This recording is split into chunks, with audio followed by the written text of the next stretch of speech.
Clarified in terms of how to do that, and I hope to aid you in determining that, because you, the creative process enables you to finish a track or produce a track, but then the step after that is making that track sound good and loud and for the dance floor.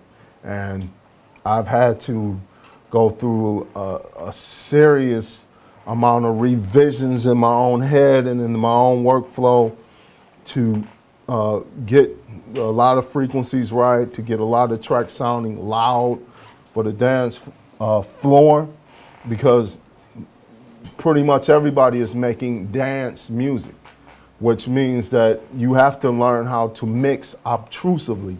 And what I mean by that is you have to make sure that you mix loud. You're not mixing in a sense where you are producing tracks to listen to. So when I say obtrusively, that means that a lot of your parts need to stand out and be louder in the mix. And it was something that I had to adapt to, and I couldn't understand why a lot of my tracks weren't so loud. And it really all comes down to your mix, because your mix is everything. If your mix is quiet, your levels are quiet, there's nothing really that's going to help you.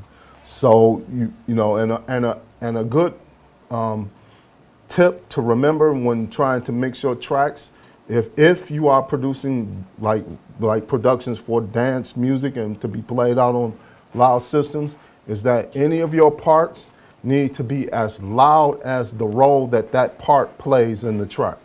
That's it. Should be your guideline.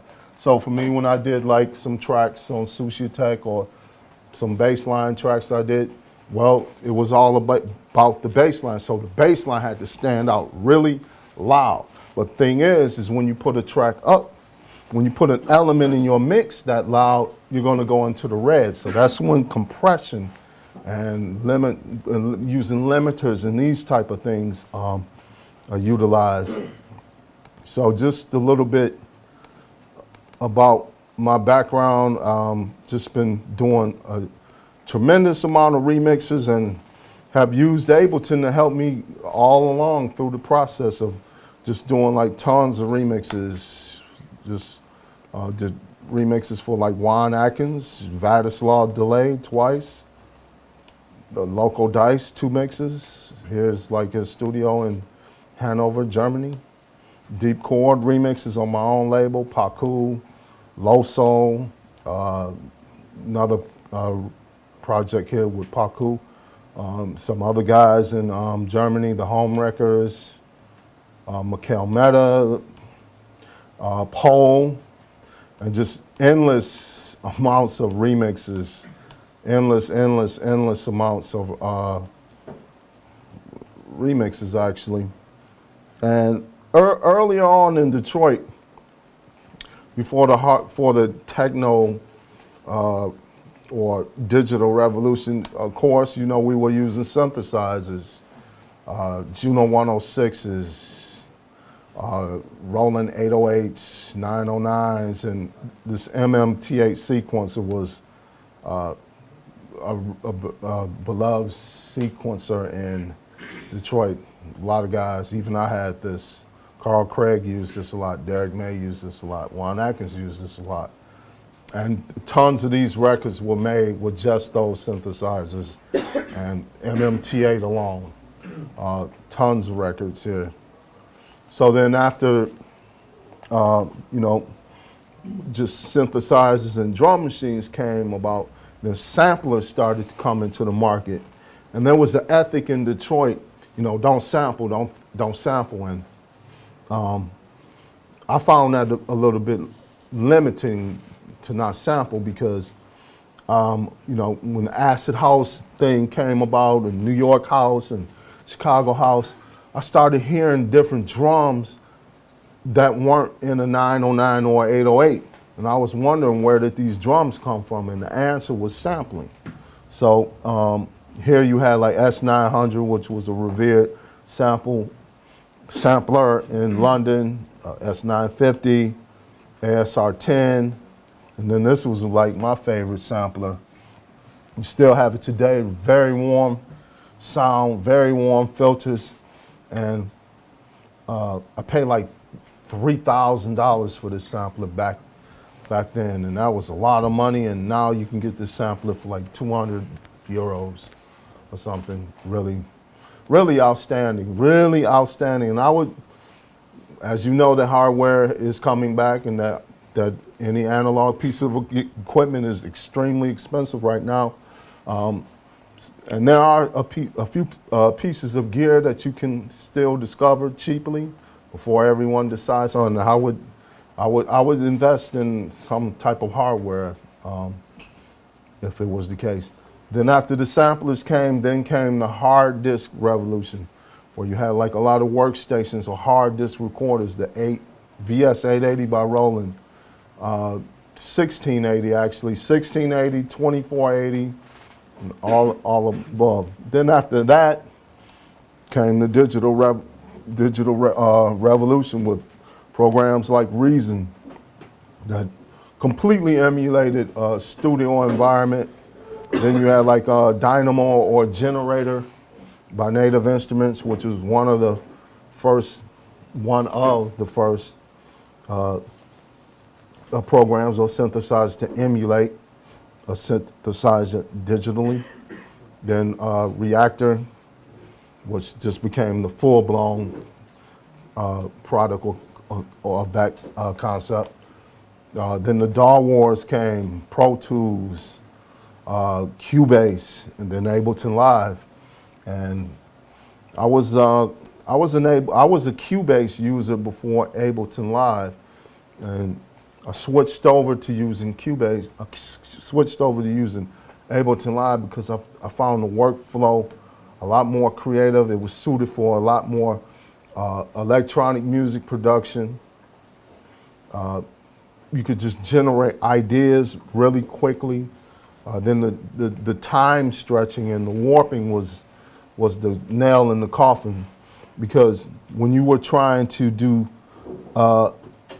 time stretching on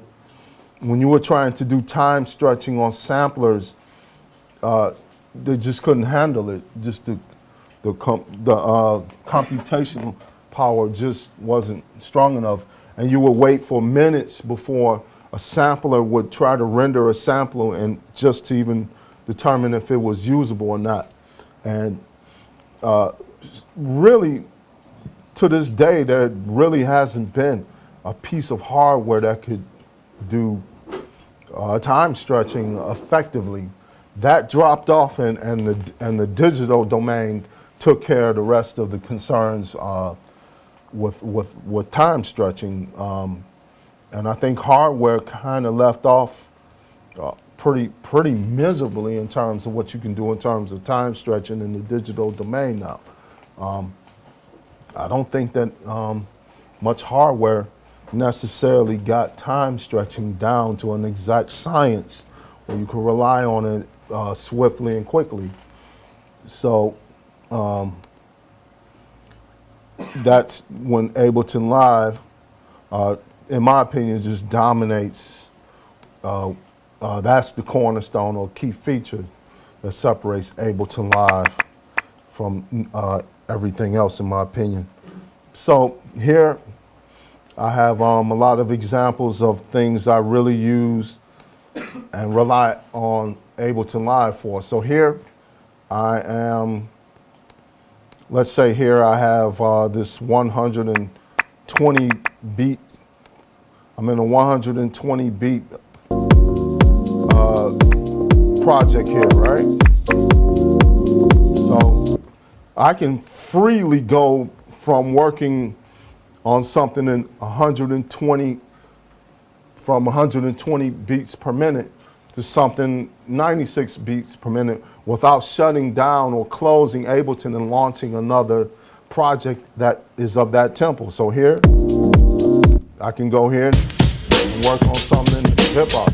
So if I'm ever working on something and something from another time signature or tempo comes to mind, I can keep working, and that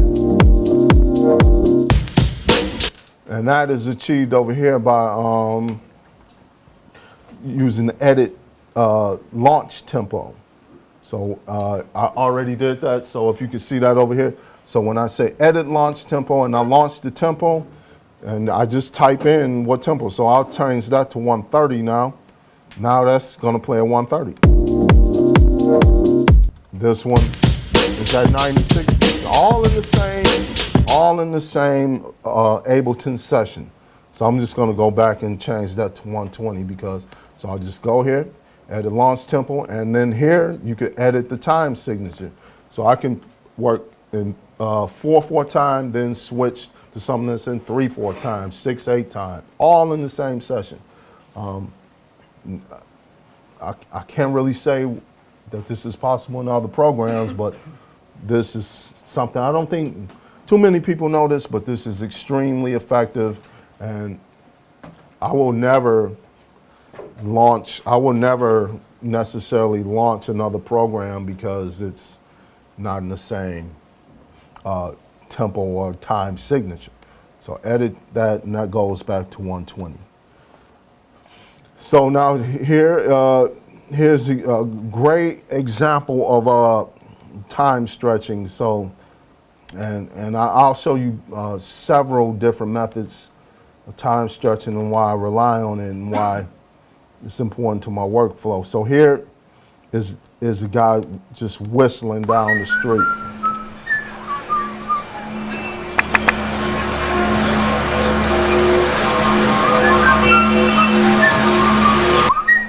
So now in relation to this loop, this is just off. It's completely off, but if I warp that, and I've done this ahead of time to save a little time. Now, random sample, just guys just walking down the street, and I was able to warp that harmonically, well, rhythmically, to that hip hop sample. Now, another thing I really like is clip envelopes, where I can eliminate the subway noise that you hear here after the sample. So if I want that to be quiet, I would just simply select volume here. Okay, you can see that. And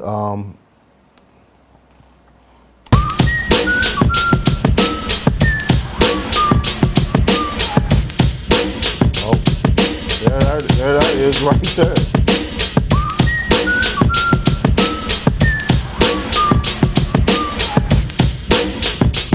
Or I could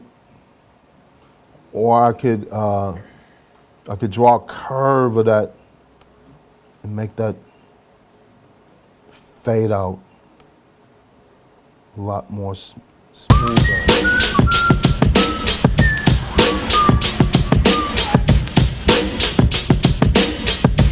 Whatever the case may be. Clip envelopes are really important. Now I could also do something rhythmically with that if I turn the grid on and I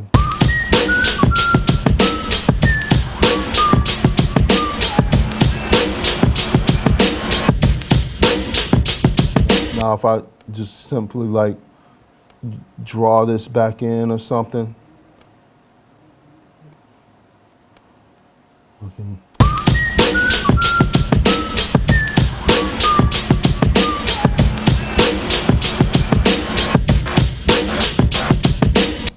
so you could, you could.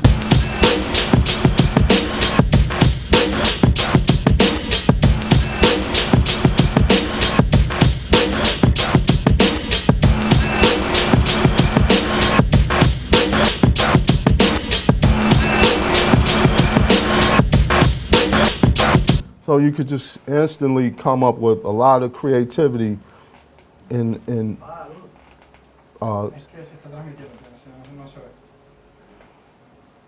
areas where you wouldn't think that you would have to leave the sample as it is. So here, now I can just go in, clear the envelope out,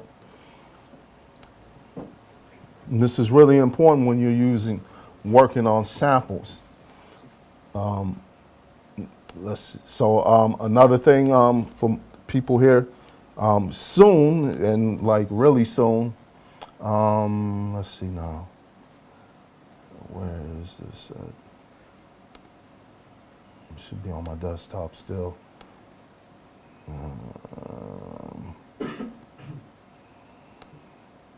Okay, so soon here,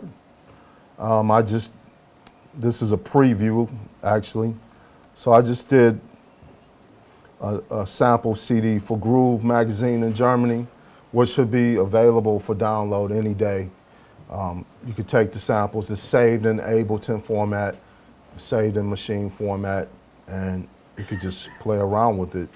Now I actually will demonstrate a few samples that I have here, and really needed Ableton to pull this off. So here, I sampled my brother in a really noisy cafe, and through iMachine actually, and we were kind of tripping out on the dirty feel it had because we liked it a lot, and his playing was just random. There's no beat, no metronome, nothing.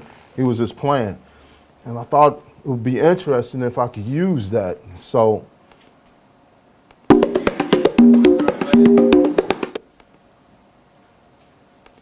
So there's the sample, and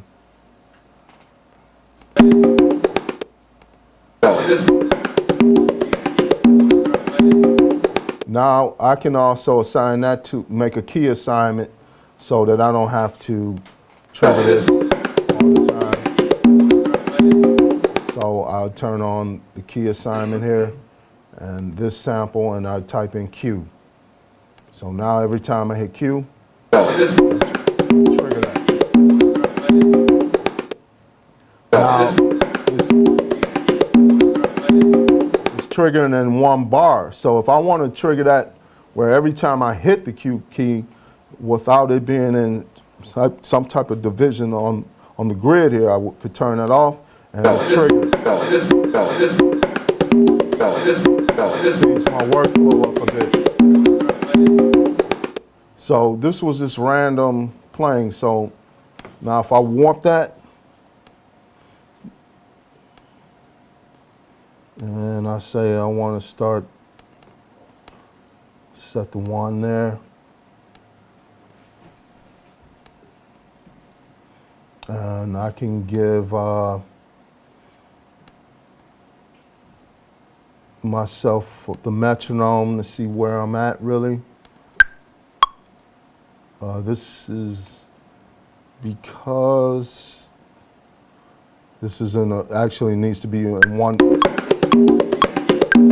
Needs to be in. So if I loop that now, you can hear a few things.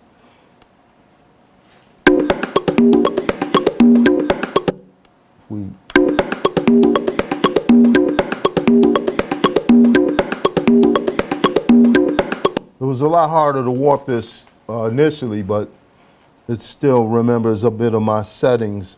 But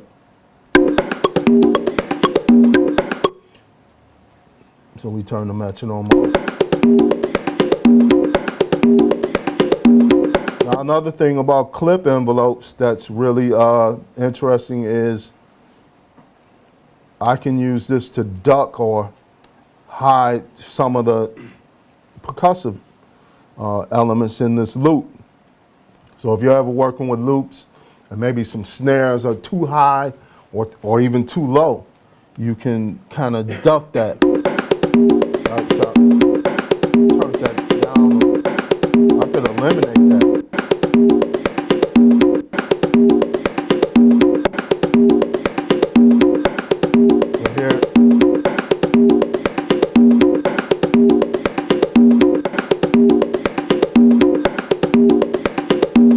So you could use that, or you could repitch that if you use transposition. So here.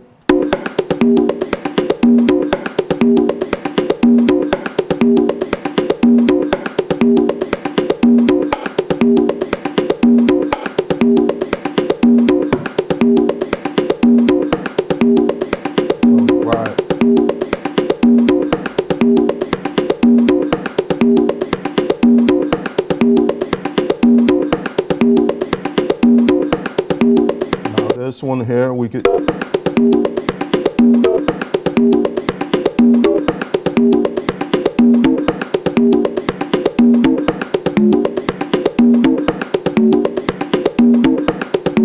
So you could have a lot of fun with this when you're working on things and bringing things up to specification. Now, let me see my Groove magazine sample.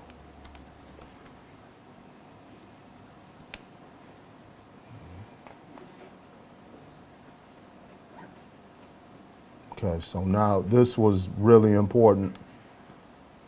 So I'm doing a lot of sample CD production.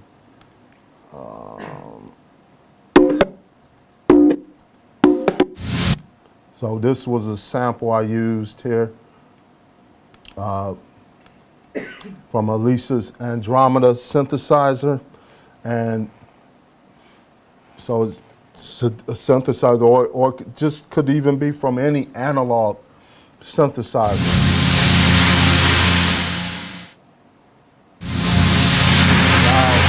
Clean this sample up because when I listen to this sample in the head, well, it's perfect now, but when I listening to it on a set of speakers indicates that the sample is fine. But when I listen to it in the headphones, I can hear inherent noise from the mixer or from the synthesizer itself. So what I had to do was use the clip envelopes and volume to duck some of this audio.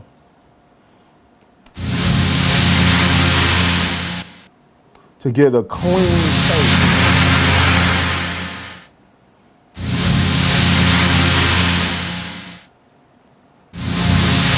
The quiet part revealed a lot of harmony. And you can, have a lot of fun with that by, drawing in a curve.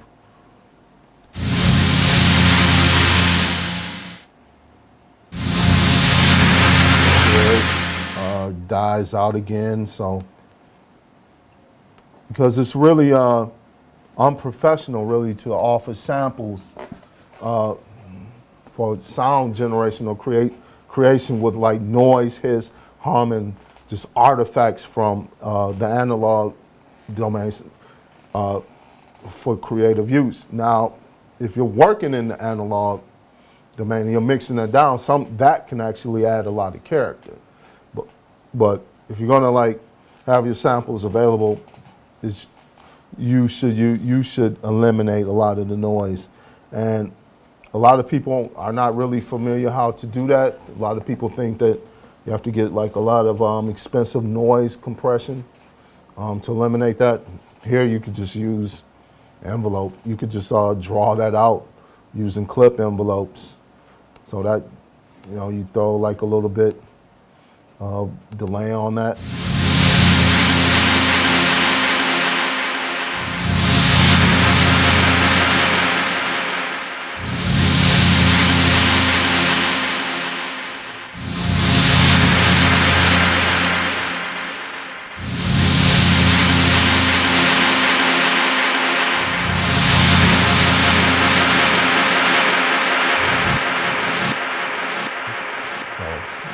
Brings it up a bit.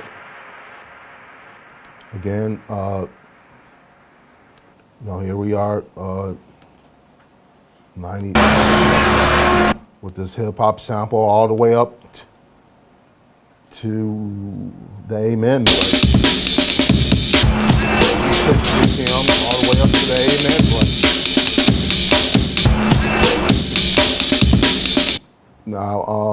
Now another thing I like using Ableton Live for is a wave editor. I was using Peak a lot and found that the editing is really accurate in Ableton to the point where a lot of the functions and features of a wave editor program are simply embedded in Ableton Live. And I was doing a mix on my decks one day and had to turn in a podcast and the record jumped. And so I started over, the record jumped again.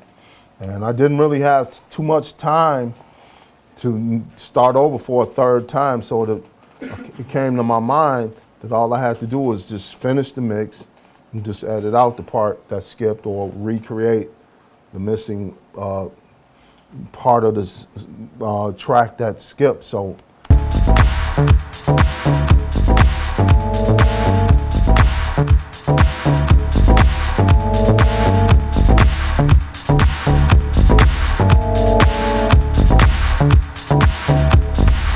right there. So somewhere up in here. So Command L to loop.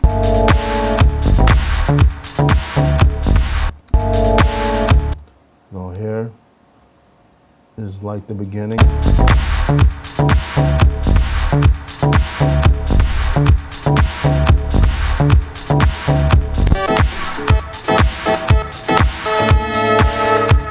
Right there. Now, this is what tripped me up for like 10 years in the analog domain, because when I was using sequences like the MMT8, well, ever since I had a sampler in like 10 years, for like 10 years, I didn't really know how to like cut and truncate loops. I thought that like if you just got close here on the beginning and the end, you had a loop, but further detail shows that you are not really on the loop. So here we have like this information here that is not really necessarily on the one. So if you have a 6-minute track using an analog sequencer, just that much time is being copied over from within a 6-minute track. So that means that your track can drift, and a lot of my tracks were drifting. Even the track I just put out, like some tracks I did back in the day, and they kept drifting. I kept wondering like what was causing that, and I couldn't find the answer until somebody sat me down and showed me how to truncate a loop properly. You have to, really zoom in on the start and get it really tight. Yeah, that's over a little bit. That should be right there. Now that's a tight loop. So now, if I just simply edit that out and delete the time. So here.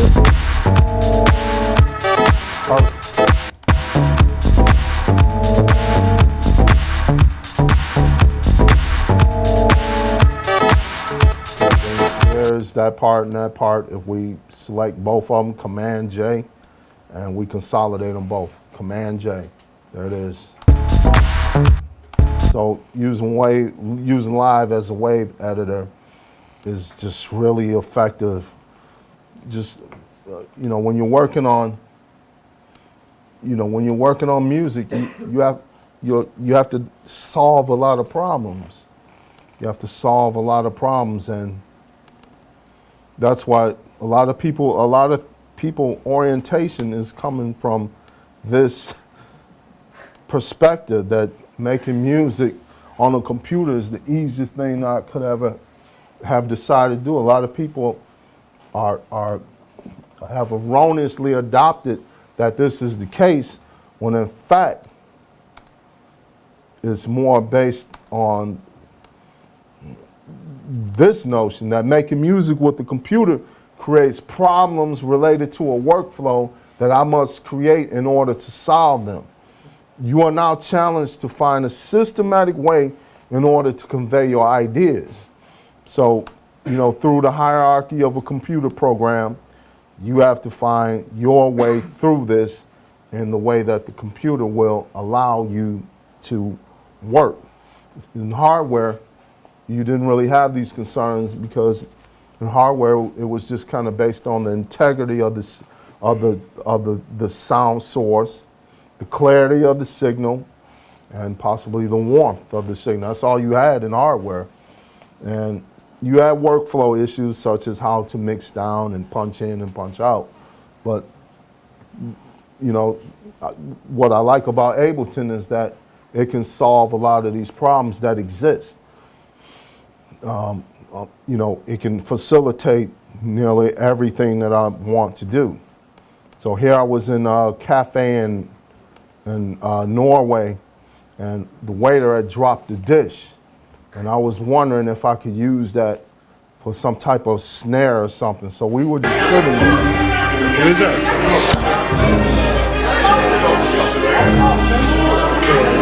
This part right here, I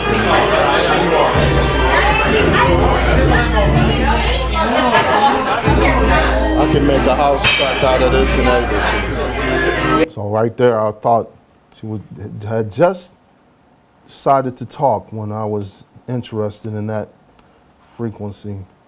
So here, zoom in really close. Back to the, and I can actually, this marker here facilitates this as well. So see, you can also do it here. Now here, zoom in really close on that.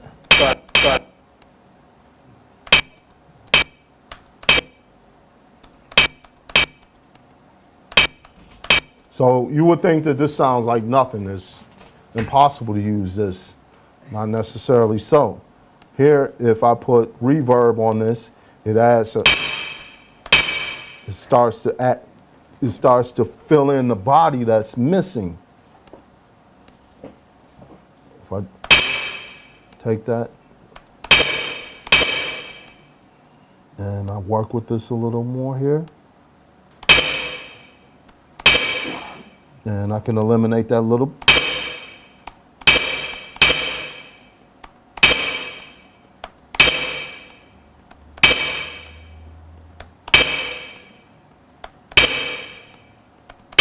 If I turn this, if I turn the delay probably up a little bit more or something, and I normalize it.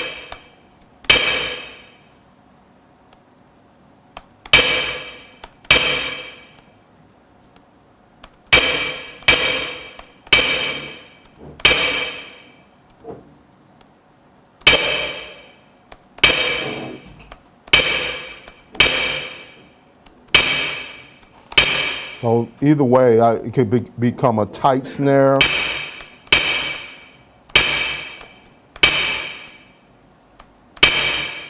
Or it could be a lot looser if I'm.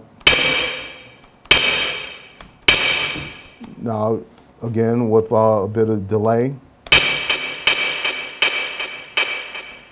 Turn that off. All right. So with that there, then if I go here and record that from audio 1, go in.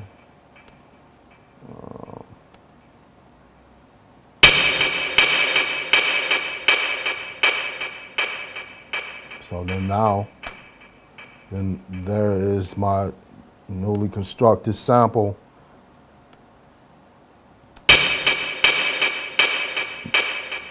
I can use as a part. Another thing, file management, super important in Ableton, because when you're doing a lot of this type of creative sample and you have these takes, you have a lot of folders that these sounds actually go into, and if you're saving your projects to external hard drives, you're taking all of that along with that to your external hard drive. You will not necessarily need to, you want to clean out your bad takes, bad examples of audio that you have recorded. So where is that located? If I go here and I say show in browser, it shows up. So, and I try to like delete it. It's still there though, but so first of all, you have to delete this first and then delete this. You cannot, if you just delete this, the audio is still there. This is just a representation of that audio on your timeline.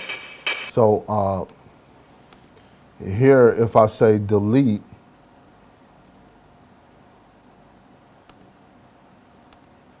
I have to delete this actually as well. So So you have a process folder in every session you have, and you have a recorded folder in all of your sessions. See like where all these files are located. So it's really important to have like file management integrity, because if you don't, it's equivalent to inviting company over every night for dinner and you never clean up. You just never clean up. Next night you invite some more people over and you don't wash the dishes up, and then you invite some more friends over for the third time and you eat on top of that and you don't clean that up. So that junk stays in your, within your computer and within your file session. And, you know, soon, you know, a terabyte of sample, a terabyte of memory on a external hard drive doesn't seem like that much, because that you eat up a lot of space, and you're working on video and you're working on audio a lot. And you know, I've actually had 1 gig sessions after I cleared it out was like 400 megabytes. So it's really important to save your sessions with just the audio you want. And for me, I always save just everything in my cropped folder, because that's exactly not what I recorded, not what I import. Everything in the crop folder remains on the final timeline. And I'll show some projects I want, because that is the audio that it was, the way the track is arranged and sequenced from start to finish with that information. And that's all I need. Another cool thing in Ableton is video editing. Really possible to do something like that. Here, when I was working in the shop and had like a handheld camcorder, imported it. So here was just like a mix off we had.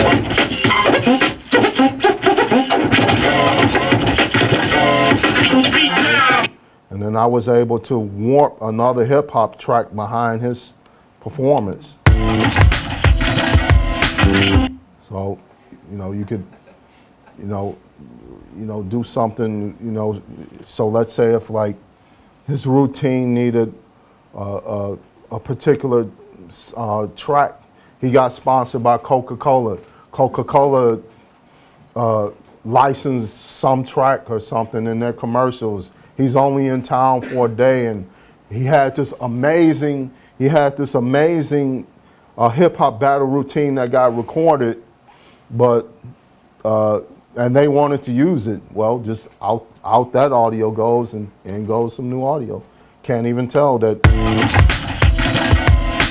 because really production is just a myth. What you think you hear never took place. It never really, in audio and video, like it never took. What CG is to like Hollywood is what a lot of like features within certain programs is to audio. It's like really, it's a myth. It's like what you're listening to is more or less a moment in time. Like something that becomes modulated, that only happens in time as that source of modulation introduces that characteristic that you're listening to, because there is no instrument that can make filter with LFO trigger, the mod will trigger that, and you hear this sound only at that time. That's a moment in time. There's no instrument that really does that. So it's really important to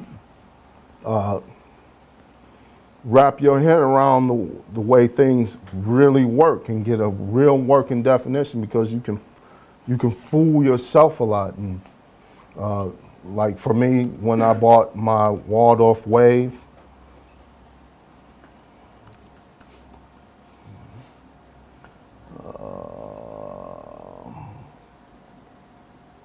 oh, here is should be. So just kind of, so I was, you know, was thinking about getting this keyboard, and they advertised in the brochure, and I was a sucker for this too. He said, you can get any sound out of this synthesizer.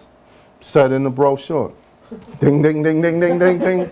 Got on the phone. I was, talking about the features with the guy, and I was like, man, is it really true that you can get anything out this synthesizer? He said, yeah, it absolutely is.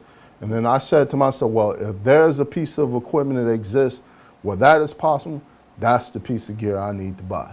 Instead of buying this piece, I just need to buy that one piece, learn that one piece, and then that will solve the rest of my buying purchases. That's not what he meant by that. What he meant when he said that you can get any sound out of this synthesizer, he meant from the harmonic spectrum and from its synthesis methods and capabilities. You can get any sound from brass string to a pad and back, because all sound is traveling from that anyway, from like sine wave to like organ to brass to string and back around through subtractive synthesis. That's what he meant by that. And 10, 15 years later, it was like, oh man, that's what he meant by that. And because I literally looked at my record crate when he said that. I said, oh really? And I said, look, wow, I can get this sound out of it. I said I can get that sound out of it. And that was just really erroneous. I led myself down the wrong path. And that's why when I say like mixing obtrusively, you're not mixing music to be listened to. You're making music to be danced to. And these tracks there's no way in hell that any track that you're listening to in the club can be recorded that loud. It's impossible without that going into the red or clipping. So you have to use some compression and some form of a limiter or a maximizer to achieve these levels that are so loud. That's just how it go. And a great article, a resident advisor, was Dennis Ferrer's Tech Talk. I had a pitch, or I think I still do. Do yourself a favor and read this article. He broke down the law on like what sound cards to use, compression. He laid down the law. Really great article. And I agree with him, and I make my own assertions from reading that, and I know that any sound card under 1,500 is not going to cut it. It's just not going to cut it. You need like $2,000 sound cards and up. Why do I say that? Well, because your sound card is like your lawyer. So if you got a good lawyer, you get a good deal on your sound card will cut you a good deal on audio. You got a crappy lawyer, like a public defender, then he's gonna cut you a bad deal on audio. It's all he can do. So your sound card is like having a good lawyer, and that's why they have sound cards that cost like $5,000 to take care of this binary conversion process to make it sound as accurate as it could possibly sound. Where can we find? Excuse me? Where can we find? Yes, I'm resident of Howard. Man, he spoke the law on like, man, sound cards, getting a loud sound, his production methods, because whether you like his music personally or not, his tracks are effective. His tracks are effective on a loud system. And it takes a while, but now, see, the thing is a lot of people want to know, how do I get that fat sound? How do I get that loud sound? Well, when you tell people, they only hear you, but they never follow through. You actually have to go out and purchase these instruments, and don't try to cheat what is revealed to you when people tell you how to get this fat sound. That you need a good sound card, that you need a great compressor, or you need some really expensive plugins, or you need to use certain methods in Ableton to boost up your tracks. For example, like here, you can easily hear some improvement to this signal if I use like multi-band dynamics. It was a great addition. It was a great addition to Live 8.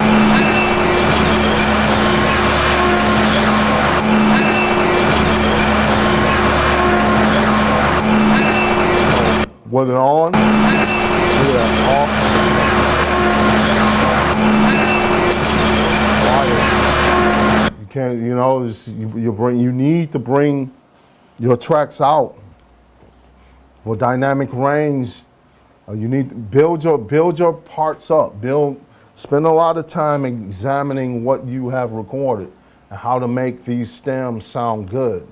You know, to make them sound loud, to make them sound warm, to make them sound with a lot of clarity and things like that. Another time stretching example, I always wondered how like drum and bass producers would get that real like slow drifting time stretch effect. And one track was in this house track. Some people might know this track, but it was a Tom Trago track on Rush Hour where he had this time stretch effect going on. And so I teach in Detroit the kids, and also get into that a lot. And they have a lot of questions. They have a lot of questions like, how did Swiss Beats do this? How did Kanye West do this? How did Rick Ross do this effect? And like you have to tell them, you have to explain to them. And if you're working, you have to explain how that can be done in a particular program. So it challenges me a lot. And like I wouldn't necessarily, you know, and I have to describe things that I don't necessarily rely on. But it's really just real useful information to know. So here, this track, there's this one part. Okay, I have this effect stuff going on. So we need to turn this off. So here. Yes, I'm a liberated woman, but that shouldn't make you be so cold. I can't let you use me.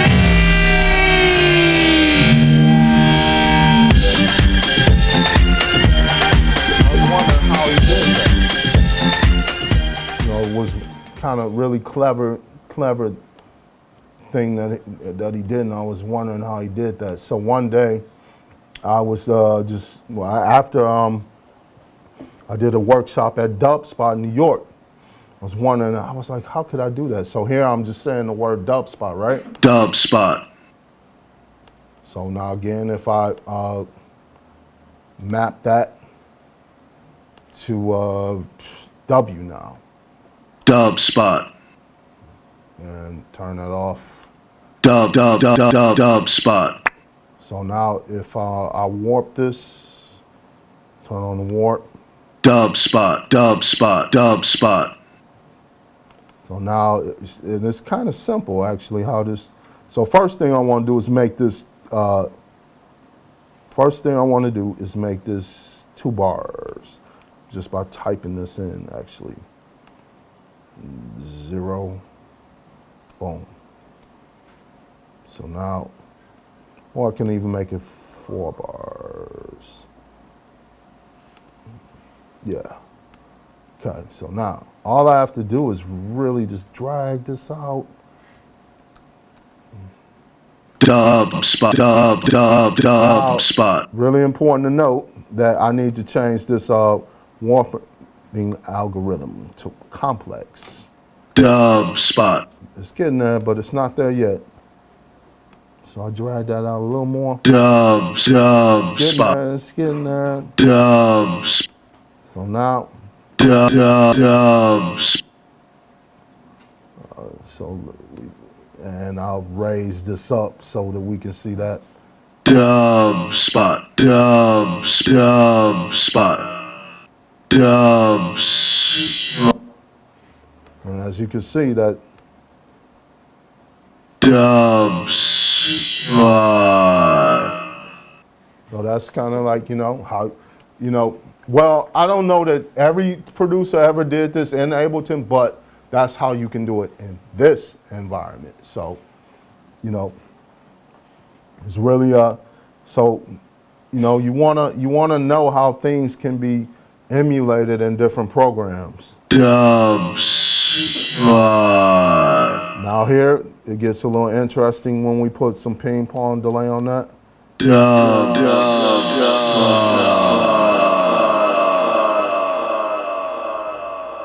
Another little cool trick is this reverse effect. dub spot, dub, So now okay, so I'm gonna delete that. Now the dub spot is here.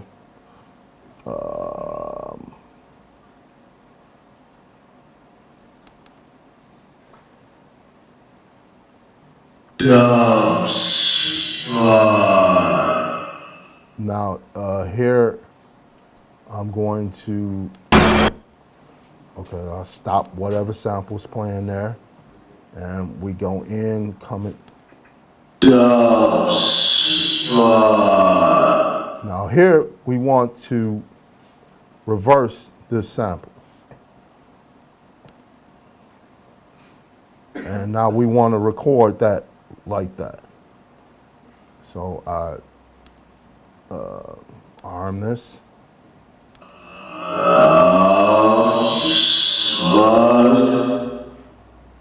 All right. Now here, we reverse the sample back. The sample that was reversed now gets reversed back.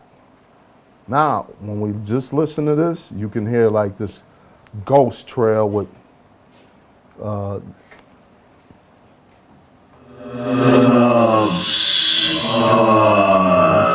really cool effect you can have like in radio. Can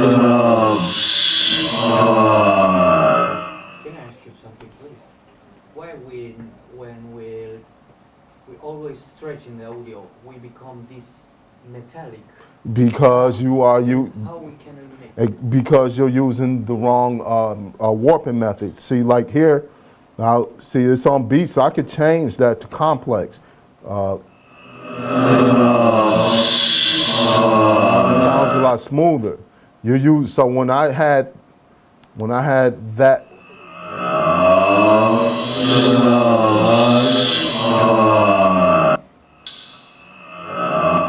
So I'm going to reverse that first one. See, when beat, see, it's the wrong algorithm you're using. Hear that? No, you can see, this is in beats mode. I'm an Ableton user.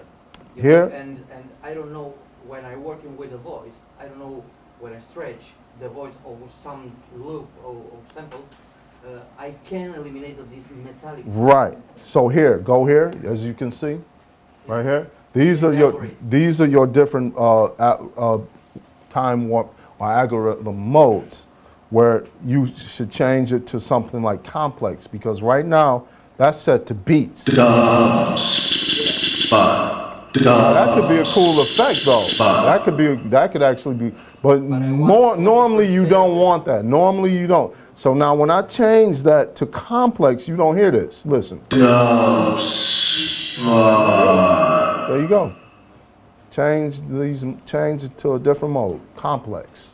What's the difference between the complex and complex Pro? Yes. Now see, there's a bit of discrepancy in using complex pro where it like kind of still has like an effect on top of the sample that doesn't sound so natural. So I think you should stick to complex. Otherwise it sounds like the share stuff. Yeah, it has some artifact that like is still audible to the ear that you may not suit you. So I would still stick to complex in most situations. As you can hear. So here when we, this, what this.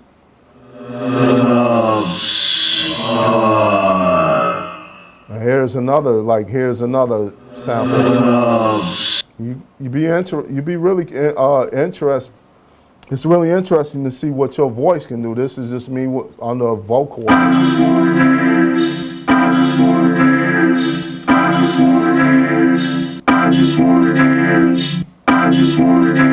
So now if I do the same thing here, like I turn this to like 2 bars, and I drag that out. I'll drag this to like, here.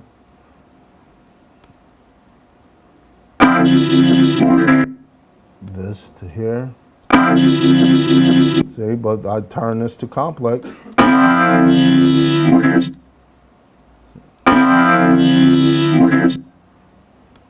here.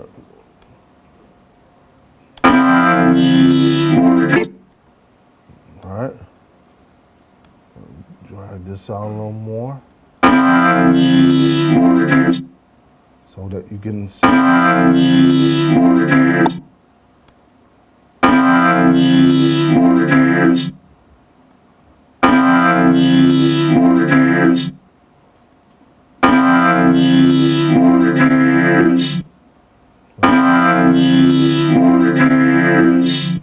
Right.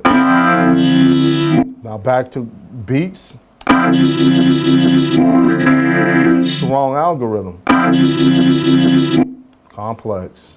Now I was playing with this earlier. This was cool. Play around.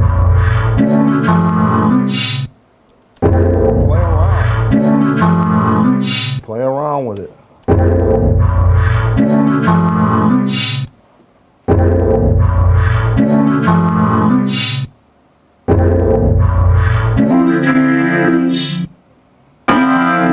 Now, so I can hear that this, again, these like multi-band dynamics on this sample. Bring that out a bit.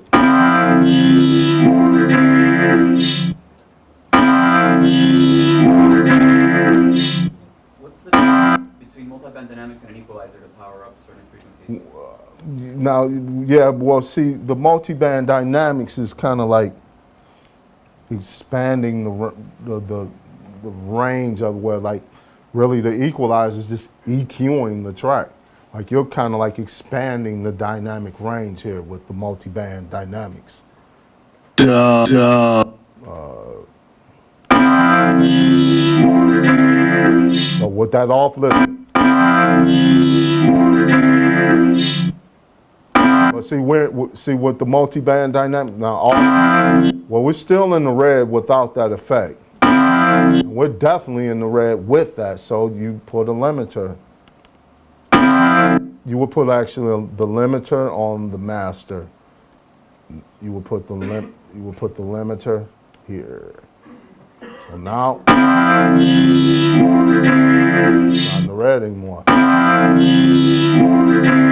So that's how you like, that's how you're getting sounds to sound up to specification or loud without going in the red. That's just how, like, a lot of that's done. Sorry, guys, one thing. Por favor, si van a hacer una pregunta, levanten la mano para poder acercar el micrófono, que nos están escuchando por Hispasonic y también estamos grabando la masterclass para poder registrar sus preguntas, ¿de acuerdo? O sea, simplemente levanten la mano, yo me acerco y les pasamos el micro.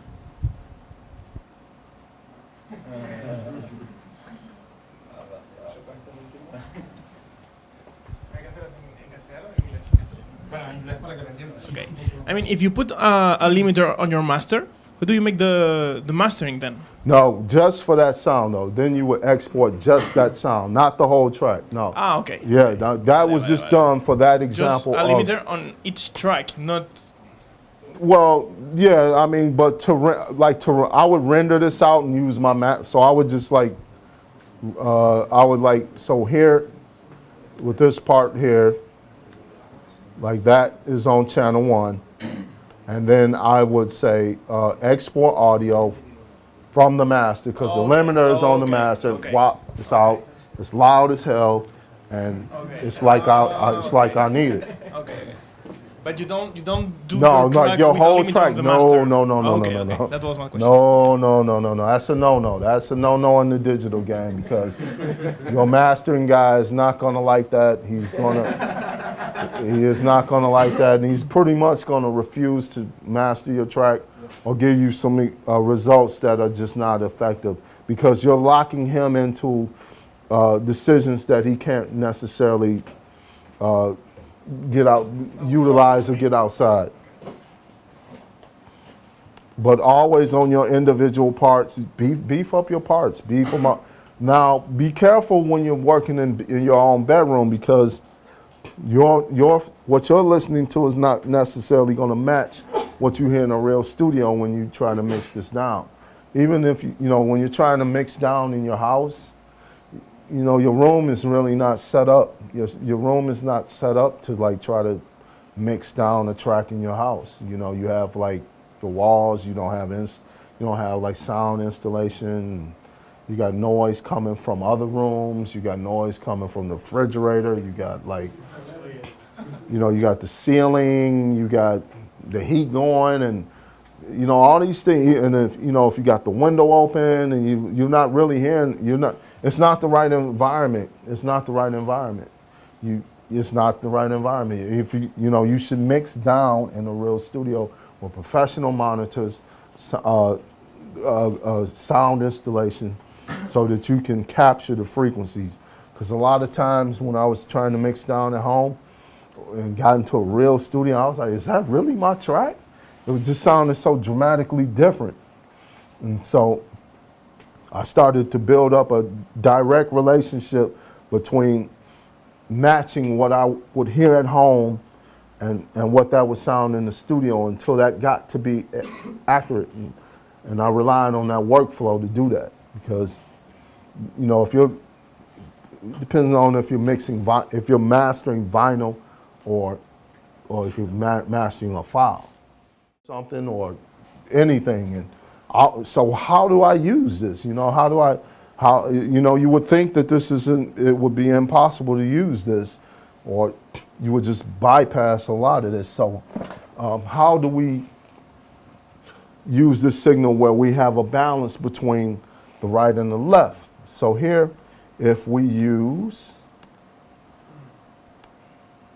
in the utility, the difference, I'll eliminate all these here.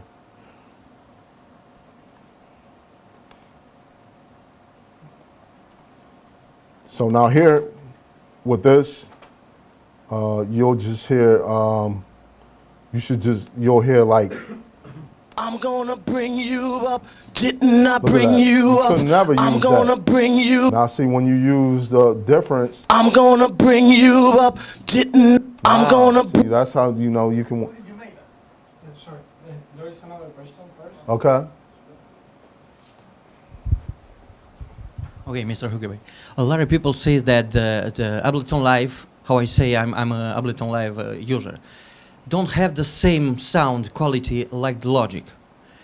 And if you can give me, if you can, because I have always the problem with the mastering. When I finish the track, always I have problem with the sound quality in mastering. Can you give me, please, some tips or advice? Yep. How can I make the perfect mastering in Ableton? Okay. Thank you. Where are you mixing at? Where are you mixing at? In Ableton. No, but where? At home or what? Yeah, yes, in my house, in my studio. My Studio, home or studio. studio or room? Room. I call home studio Now see- because it's a home studio. now see- in my room, yes. A lot of people don't want But with to the- admit, with but the that headphones. does man. Oh man. But see, a lot of people, see headphone mixing. No, oh man, I got to show you this one picture. It's the deepest picture I ever took. See, see that stuff. You're taking like. You're like rocking yourself out in the headphones, and that's not how you need to hear that. That's a bad thing to do is headphone mix, because you're listening to like, you're just taking like you won the lottery and you're just taking it all. No paying taxes over 30 years, nothing. You're just taking a lump sum, and like when you're doing that, you're not paying attention to like what your track sounds like far away and how it sounds like in a loud room, and how like the rest of space can make a final decision on the frequencies you're making. You're taking that all in your head, and the music is not in your head. It's not. It's spacious. You have to determine on space, and this is how it's done. Now there is some concern about the sound quality in Ableton. You can use like multi-band dynamics is great, as you can see, because some equalization. Build up your parts. Build up and strengthen your parts. Hear what you need to hear out of your parts. Don't just Monolake himself. He said it. He said if something sounds like it needs EQing it, EQ it. He said that in a workshop. So really build up your parts. Build them up to sound the way you need them to sound. Not necessarily. Listen to it in different environments too. Listen to it like in another room, on another set of speakers. Listen to it in the car. And a great sound, a great monitoring reference, believe it or not, speakers coming out of this laptop right here. Because if it ain't hitting out of here, you ain't ordering it off of Rush Hour or Juno or whatever. If it's cranking and you can hear that like right here, it's pretty much a good mix. But if the frequencies sound low and muddy, and you don't put that track in your cart. It's just how it goes. So, but now I know that answer doesn't necessarily satisfy, because I know it's a lot deeper than that. So, a lot of people, stick with Ableton because of the workflow. The sound you can achieve. I'm doing all of my tracks. I do all of my tracks in Ableton. I mix down, but I mix down. I don't have the room to mix down in my house. I'll be missing frequencies. That's where you mix down is everything. Is where because you'll miss it. How to specification are your headphones? What's the range? Have you ever checked that? Yeah. Are they professional headphones? Or Yes. how much did you pay for them? I'll tell you right there. Huh? Euro 200. It's not. Okay. It's not a beat. It's Dr. Yeah, but that's kind of like pro DJ headphones. Like you need some headphones that's gonna. But like right and like limiting, dynamic expansion and compression. Build up your parts. Get those parts to sit as loud as you can. And don't do quiet mixes. Don't do quiet mixes. No, because I make dance music. I need bass, I need power, potency. But that's why like you are freely welcome to use Ableton with hardware. It makes a connection inside the digital arena and outside.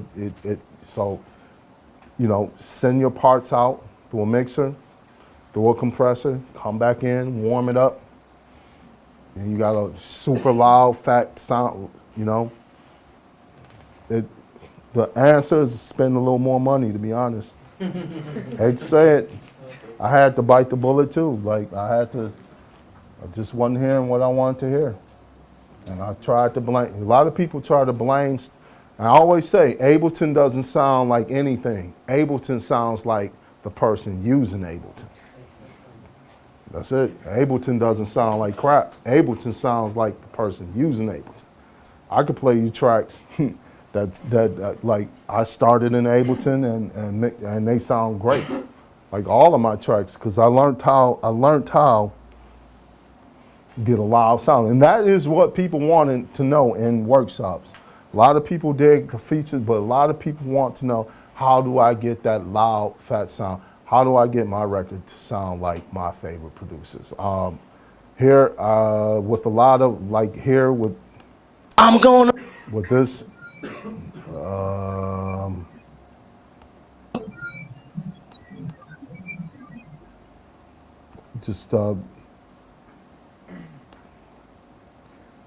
And are you rendering the track? Yeah. Now, did you see rendering is you need to do real-time rendering. What is real-time rendering? Is basically just recording. If you got a 6-minute track, you are recording that for 6 minutes to end. Rendering is it's just going to take you 1 minute and 10 seconds to render that. Now, what happens when you render a file? So imagine like taking a picture with 3 people. You take a picture with 3 people. Everybody can just kind of relax and sit back, wave their hands, and cool. But now when you add 6 more people, now you have a picture when everybody has to come closer together. Everybody has to sit really close to get in that picture, right? And what else do we know about taking pictures? Don't put the tallest people in front because you won't see the shortest people. When you're rendering a file, your computer is thinking the same way. Who's the tallest in terms of what's the loudest or what's the highest frequency, what's the shortest frequency, what's the one in the middle, and which one can't go beyond the threshold of what. And when your computer does it, he doesn't care who he likes or not. It just does it. And when that happens, you have to make a bit of a compromise. Again, you can't sit as far, like you can't sit as far away from each other as you want. You got to come real close. And so when that happens, when you take 9 and you make it into a stereo file, the rendering process is going to kind of compromise the sound quality. And Ableton, you can render in real time in Ableton, but you want to probably render in real time. Real time rendering. Mike, just 1 second. I know there is a lot of questions everybody wants to do, but try to keep it, write it down and keep it for the last part of the session so Mike can end the session how it's done, you know? So, yeah, 'cause we're almost through with, so like here again, like I'm here. I'm gonna So like now, because you run into a lot of problems. Well, you run into a lot of problems that you can welcome though, that you can solve, that you can find a solution to easily, using Ableton. It's just, man, it's the most creative DAW I could think of. I mean, you can really, like, here we have this problem. The singer was singing on, maybe the engineer had the left mic inappropriate or something, and we only have that. So when when I record that, I think then I get a stereo signal here. So here, when I record that, I'm gonna bring you up. Didn't I bring you up? there it is. Never mind the going in the red because I just didn't set it right. But here, I'm gonna bring you up. here it is actually. Up. Didn't I bring you? Now I built that up to specification in stereo. That was used in difference, right? Yeah, that was indifference. You can, cannot stress enough that, you will run into problems when you're trying to mix different tempos, genres, rhythmic fields, and just do a remix or just any type of production. You will run into problems that you will be equipped with a way to solve them using Ableton. This is crucial production, like secrets here. So now we're, like even here when I was doing my Jazzanova remix. I'm gonna bring you. Here, URL MAC. and I had it to this beat, completely off. ICS HTTP Off. URL MACICSHDD It's off with this. ICSH So we had, you know, I had to warp that. ICSHDD I see, I can hear that. I go do do do do do do do. You can hear that. That's, you know, you can hear that. You would have to go here with that and go into like complex. ICSHDD I need to probably slow this down to 110 because that was the original loop. ICSHDD URL MAC. So, you know, a lot of people say that the warping doesn't sound, yeah, it does. Use the appropriate warp method or the appropriate warping mode. Sound fine. Bring out use multi-band dynamics, a little bit of EQ, and bring it up to specification. You got a work in progress. I mean, you know, I did this Jazz Nova remix and I had to warp the vocals. You don't hear that on the, you know, it sounds fine. So usually it takes a bit of practice on the user's end to do so. So now that's Ableton. So now let's go into Reaktor. Let's go into Reaktor and Ableton. Now, so I saw a lot of hands here that indicated they are using Reaktor, but for those that don't know what Reaktor is, I'm about to give you a definition. So if we take English alphabet, Spanish alphabet, whatever, it consists of 26 different characters. Now from these 26 characters, this gives us all the communication, information, and language that fills up all the books in the world.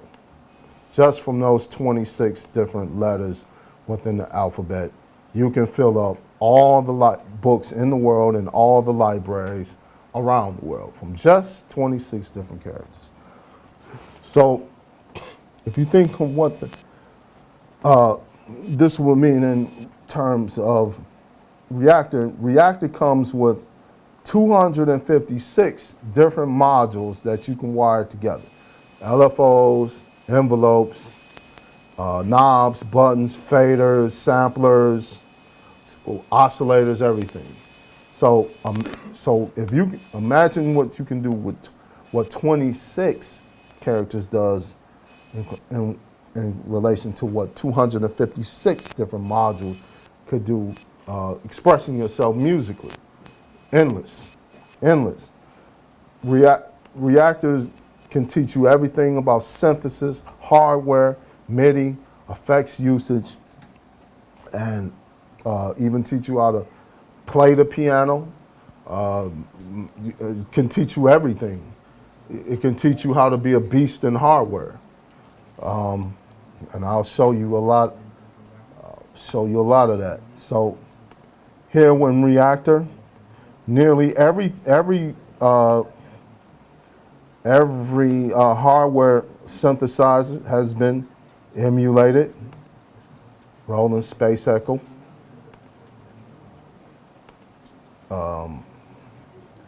Look at this, subtractor sum. That's in Reaktor, down to the very panel design and reason. Let's see what we got here. Okay. Right down to the panel design, made in Reaktor. So you could go really far in Reaktor. You can build samplers with like your own graphics in them, like here. Or whatever. ICSHDD. Just, you know, my name here. Whatever you want.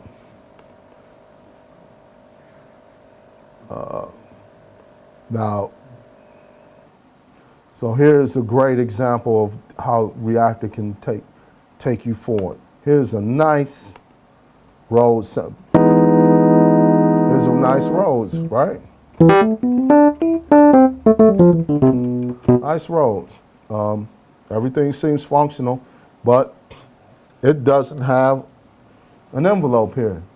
So I am not, the way this works, I am not able to set my release or my attack on this envelope. Well, that's why you can modify it. Simply here is this envelope. So if I just type in a DSR envelope, and all I have to do is just replace that. So this gate, and just hit that gate goes here, right? So now we can get rid of this and just put the stages we need.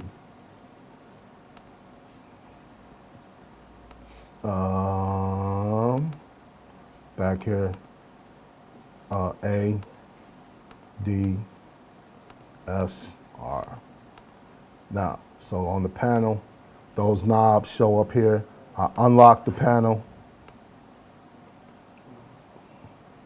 and type the K,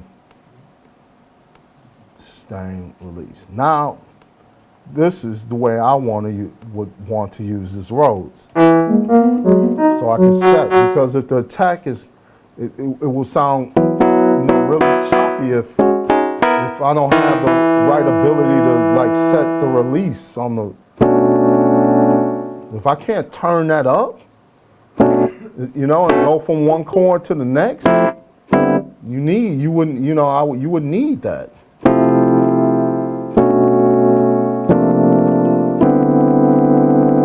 If I don't have that, so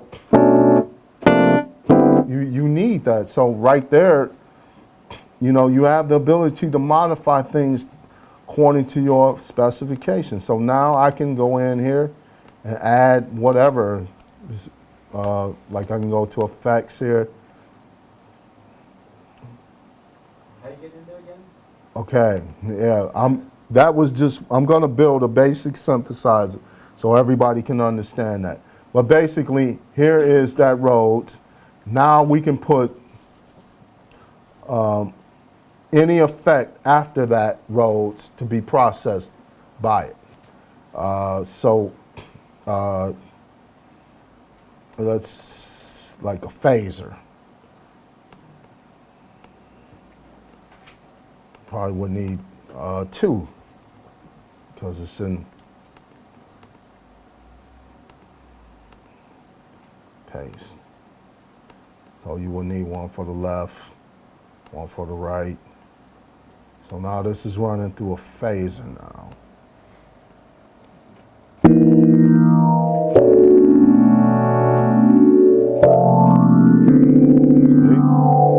You have the ability to do all this, your own custom sound. Nothing will sound like this that anybody else is using. Nothing will sound. So here on the panel, there it is.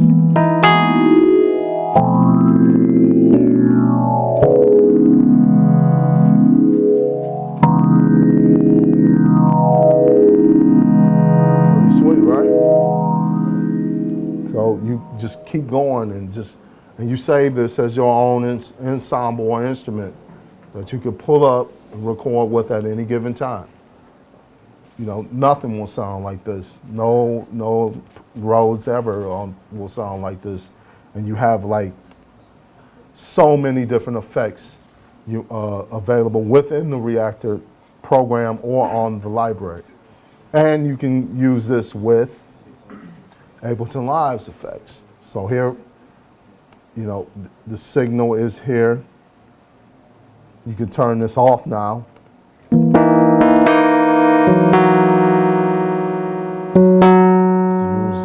you know, Ableton's effects. Phase in here.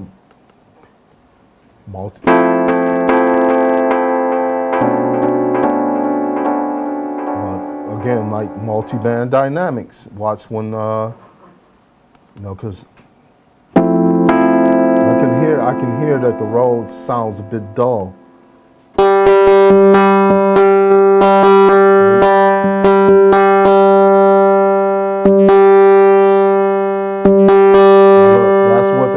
with it out, with it on. Can't even hear that. So that's why, you know, your parts or your track isn't sounding like, you know, listen to, identify what you have recorded. No way. So with those modules that I explained, there's 256 different modules here. So okay, so now let's go to a blank new ensemble. All right, so now, this is the macro that makes it sound connection to your sound card or to an external set of speakers. In here is where you build. Inside of the macro is where you build an instrument. So a lot of people say, well, why not just build it all over? You know, why not just build it right there? Well, because you need to compartmentalize things, because you can't just have everything in one pocket. You know, you can't have your keys, your wallet, money, and a pop. You know, you need things. You gotta have right. So here now we can search for like saw, tooth, wave, us.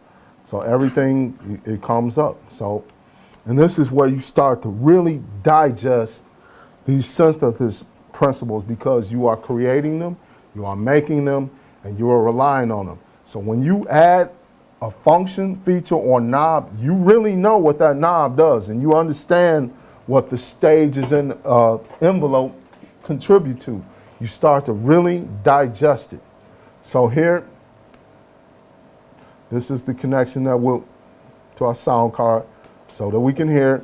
And now we need to equip this with something that delivers MIDI, a MIDI connection to the keyboard, and note pitches. So the gate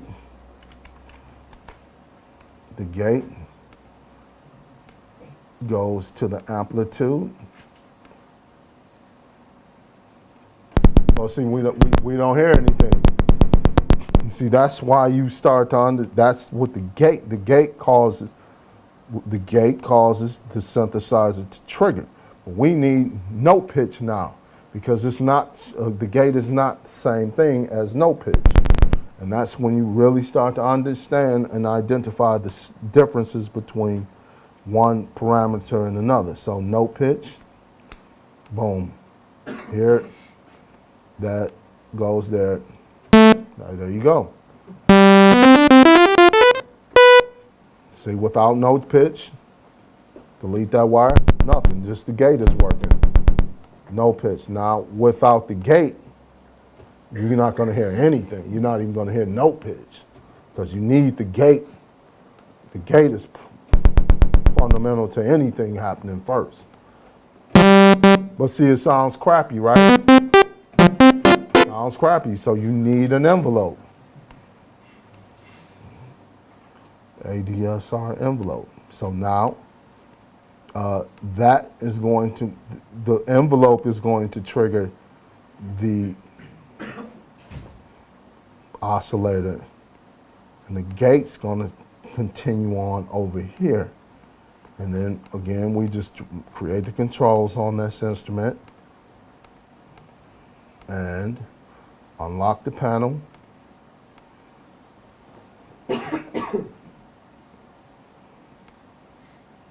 I mean, there's really no shortcut to learning, you know, synthesis. Much more expression now.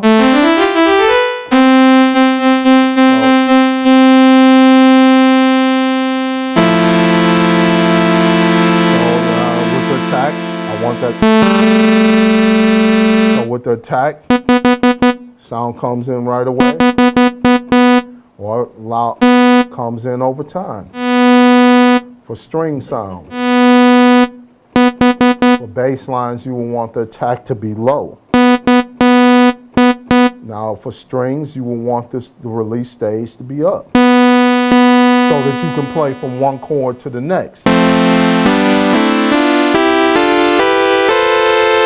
The the release time is down and choppy. And you hear the incorrect usages of envelopes in electronic music all the time. Because, you know, and you train your ear, Because when I'm getting asked to do remixes, I'm not even listening to the track. I'm listening to the potential of the track based around what I hear to begin with.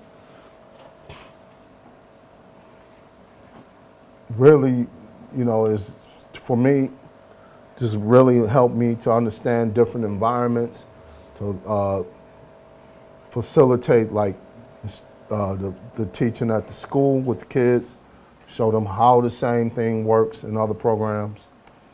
So now with that, we can, here with this, now we can put that phaser.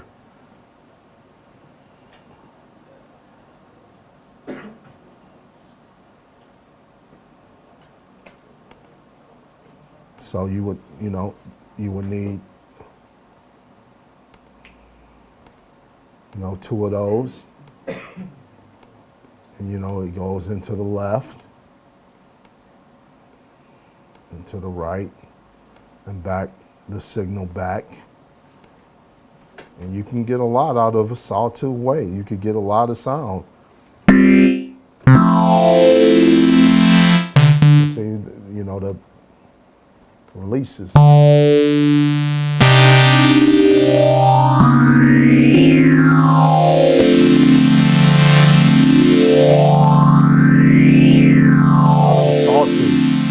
Just out of a sawtooth. Other really cool ensembles in Reaktor. A lot of the ones that I rely on a lot. Quite a few. Here's something that's really creative. This thing called through dance. So every time like I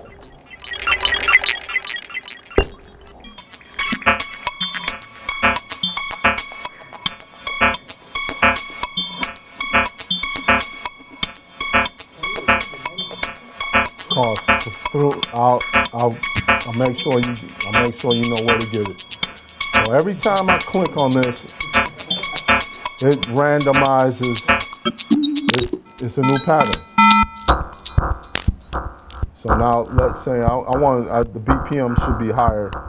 The BPM should be like 130 on this at least.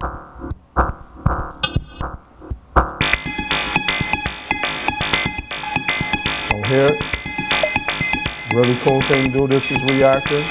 We get a new audio channel, and we want to just let it go. Reaktor here. And just record it. Get a loop of that. Hit it again.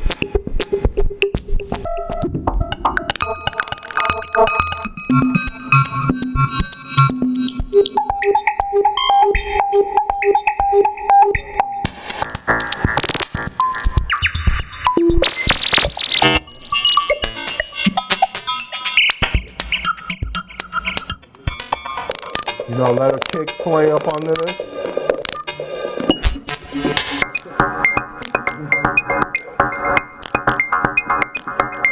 So I'm gonna get a MIDI channel. I'm gonna get like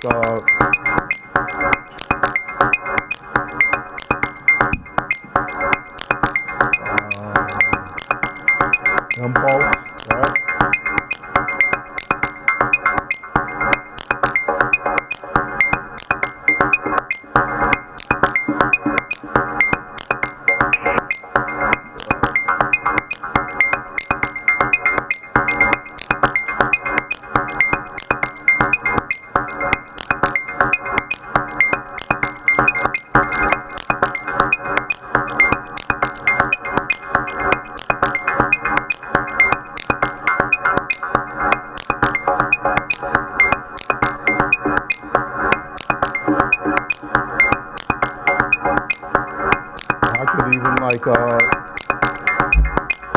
Take like the kick from here.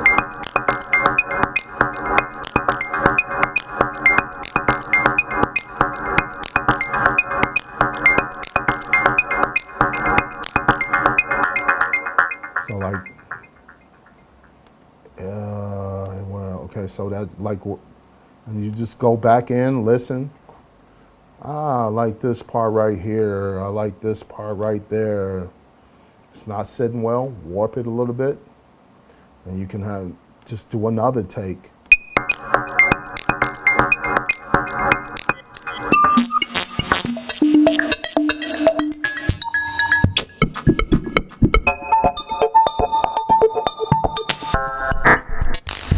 Really cool device. Another one related to that.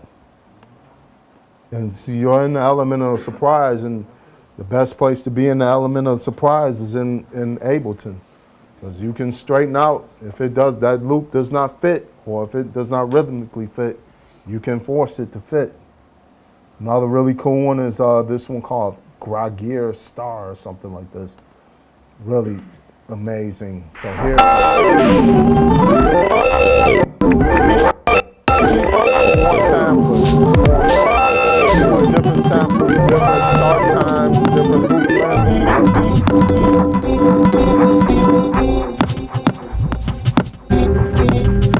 You'll definitely find something, put your own loops in there. You'll definitely find something useful, record it.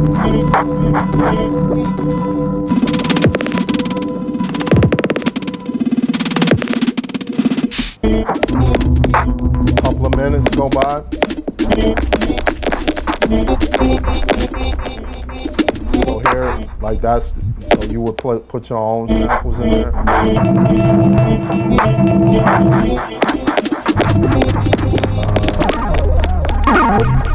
Love this one of my favorites.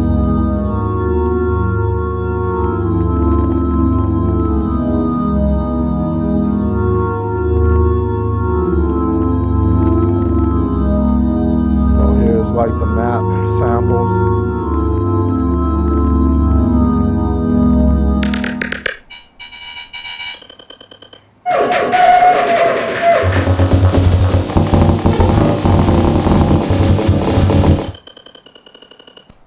So what's basically going on here is each one of these this is a sequencer.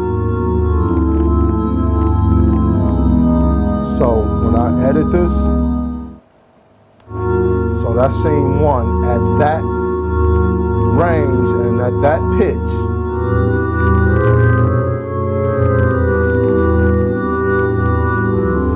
So I can go, and I can do up to 8 different scenes going from this, back around. It's running through this,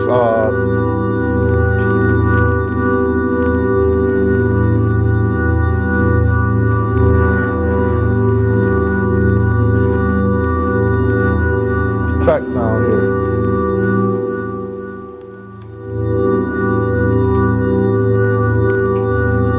So now I'll actually do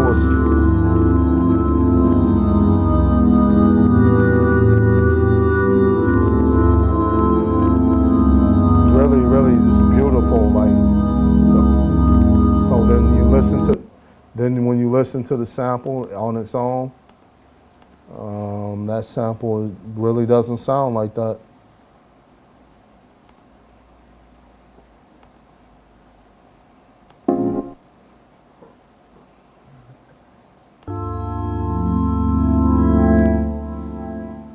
So that was that sample, but when it's played,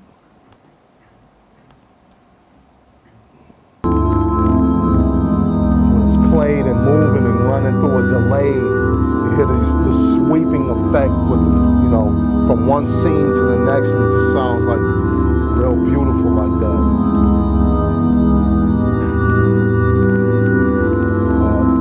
Now it took me a while to build this, but this is killer. Well, this is the Junitech, but I have built a snapshot sequence. Doesn't exist in any other program. So here, I'll pull up the snapshot sequencer first. Okay, so this snapshot sequencer can go,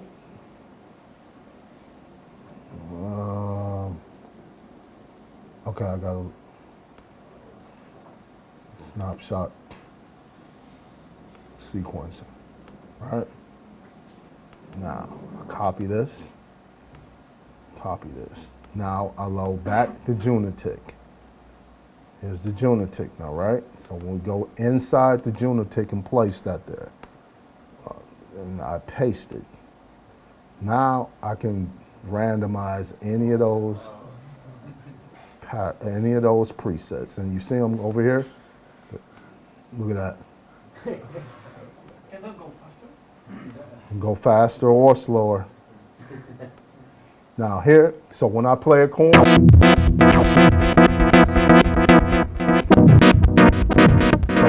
so now it's in 1/16 now, but here, I'm gonna do, okay, I gotta lock this back. So now I slow this down to like 1/8 with 4 presets. Now, I start changing the presets.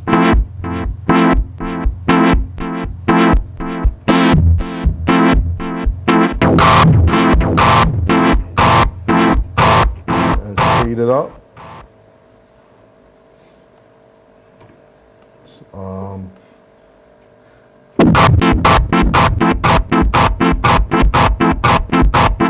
So I could really record the MIDI in Ableton.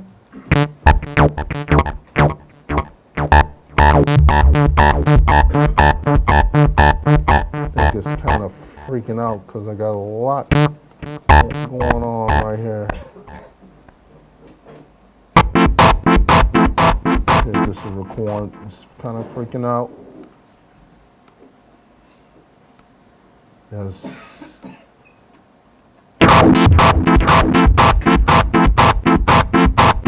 The first one's a go to a bracer.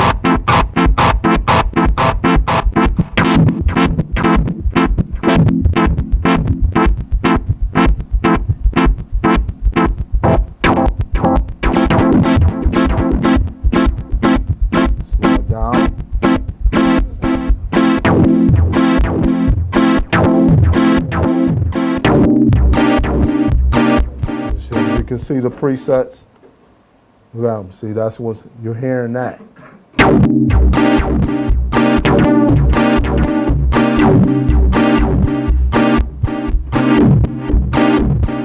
There has not been anything in any program ever.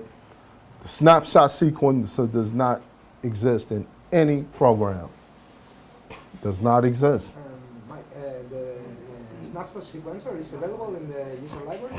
No, you have to learn how to build this. That's why keep studying.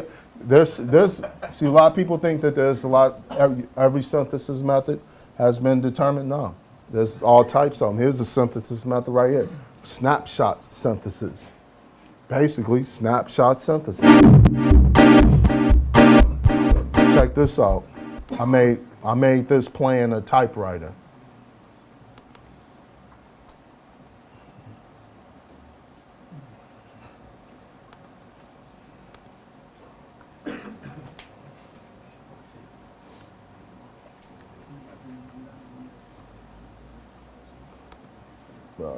Made this playing a typewriter, and you'll hear it.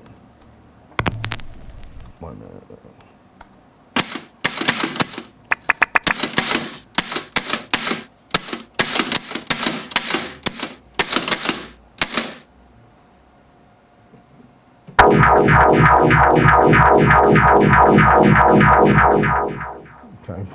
That came from me playing a typewriter. Here's another one, skip broken record, right? Skip broken record.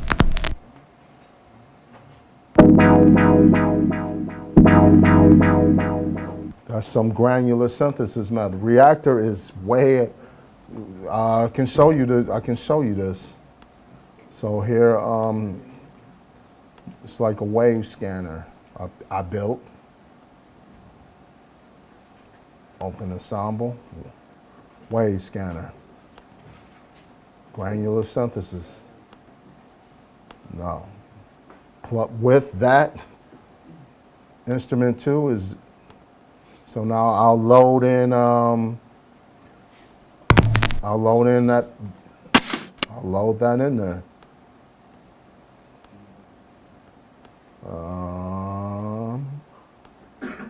Okay, I'm gonna have to just do a cheat right now. Do it this way. Okay, drop it in there. This, see?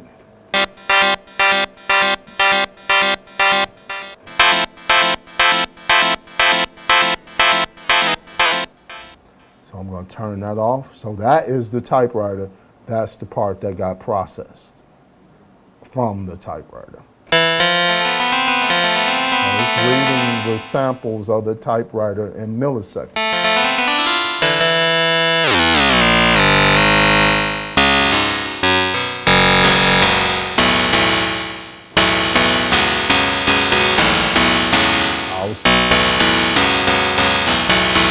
Now, phaser on that. Look what a phaser would sound like. Like phaser.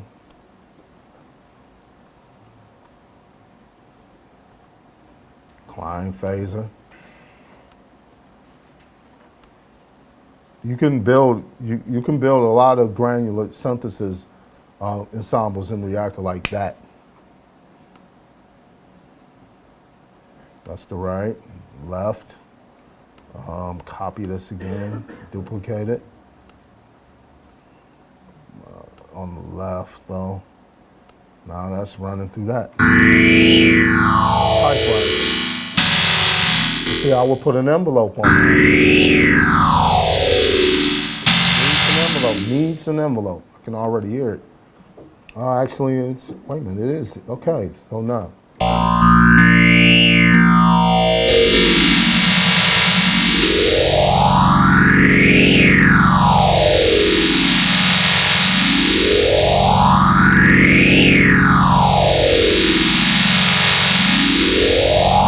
Capture the sounds in Reaktor by putting tape deck here. So here, tape deck, 2-channel tape deck. Right here, going out. Record button, play button. Speed, you can slow down stuff. So now here is, where are you? Not on this level. Needs to go,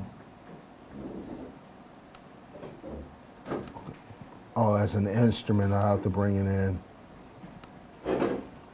Instrument, take that. Stereo file record. Now you'll see it on the panel. There you go.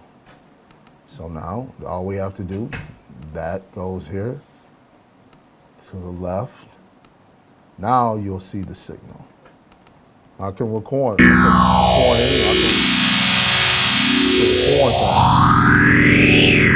But I like to take that. I like to see. I want to see a picture of that. And I want this to be wider, or whatever. I want to put like this, something like that.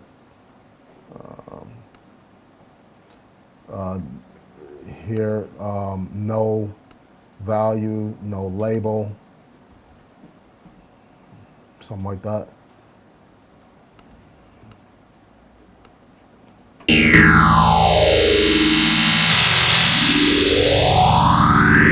My recording time is set here. 10 seconds. 10 seconds. It's going.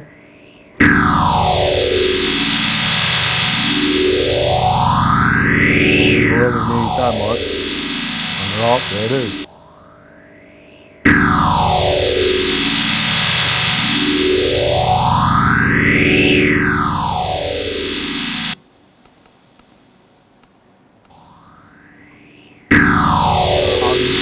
tape deck audio out here, or the tape deck audio, wherever you want. Now I'll show you a little multiplication trick. In Reaktor. Now here, where am I? Okay, here. Now, position. Now I'm gonna create a knob that'll let me scroll to any part of the sample. So I need addition, multiplication.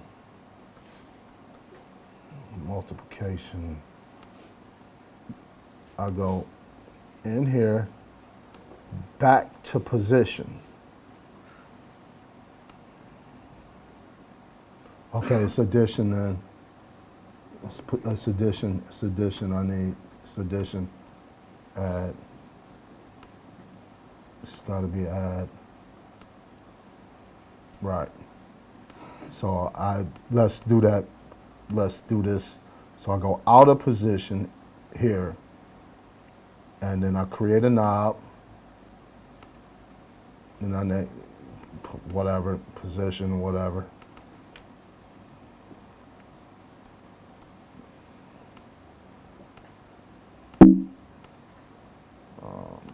Then I go into position. Wait a minute.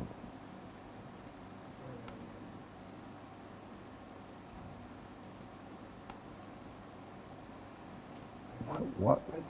Shouldn't you use an A2E audio? Audio deliver? Wait, this is supposed, why is this not working now? Wait a minute. Is there something wrong? Hold on.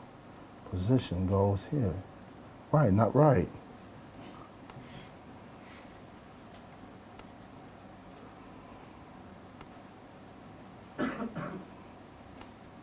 Oh, position, I had pause, I was on pause, right. Huh? Wait a minute, what? Is it multiply?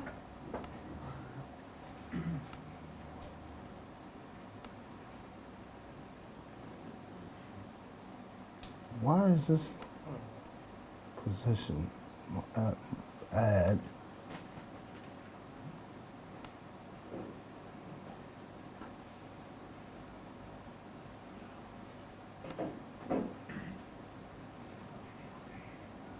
That is a new one. This is not, should be working, but I don't understand.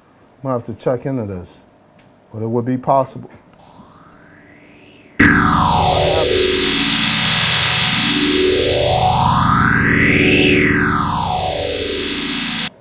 But here you could record. Here's the positioning.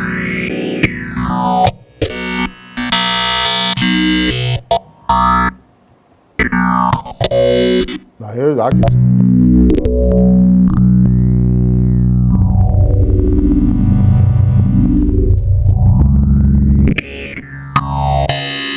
So if you put an LFO on this ensemble and then a filter, you got like crazy like harmonics coming out.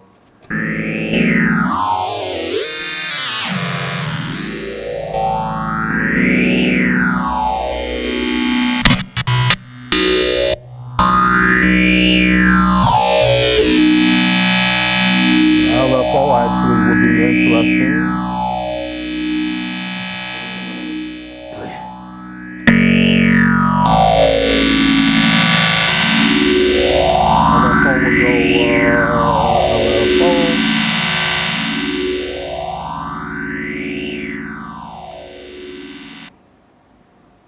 Frequency, amplitude should be this volume. Okay.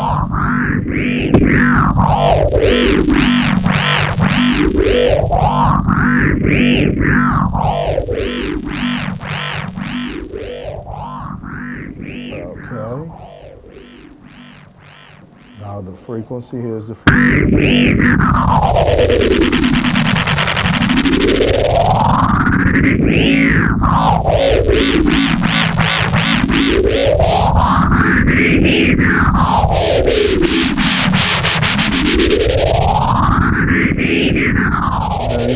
tempo sync that. That's getting a lot into Reaktor, but the basic concept of Reaktor is that you build samplers, synthesizers, knob by knob, parameter by parameter. You really learn synthesis. You really understand signal flow and how things interact within hardware. It's possible to control synthesizers from Reaktor. You can learn how to play the piano. Reaktor can teach you how to play the piano. There's a chord, my chord, open ensemble, a chord.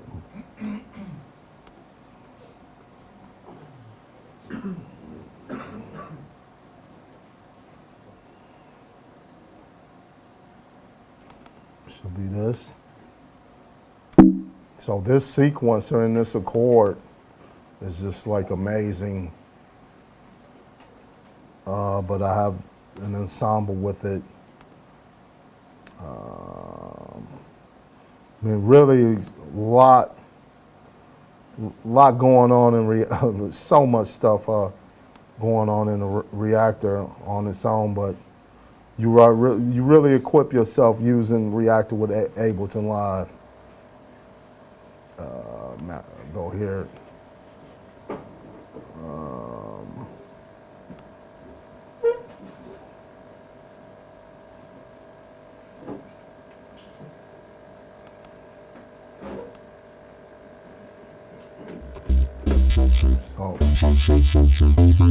So this was modified. Let's see, as you can.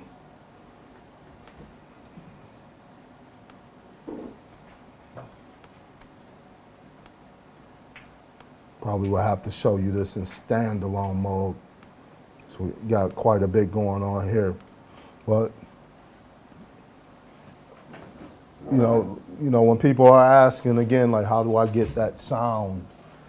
Work with your parts. Build your parts up. Listen to them in different environments. Listen to them in the car. Can you hear your tracks easily through these speakers? Believe it or not, because you're listening to most of the music you're listening online, it's coming through your laptop speaker. You go to a website and you listen to a track. Your first impression coming from that track is kind of out here.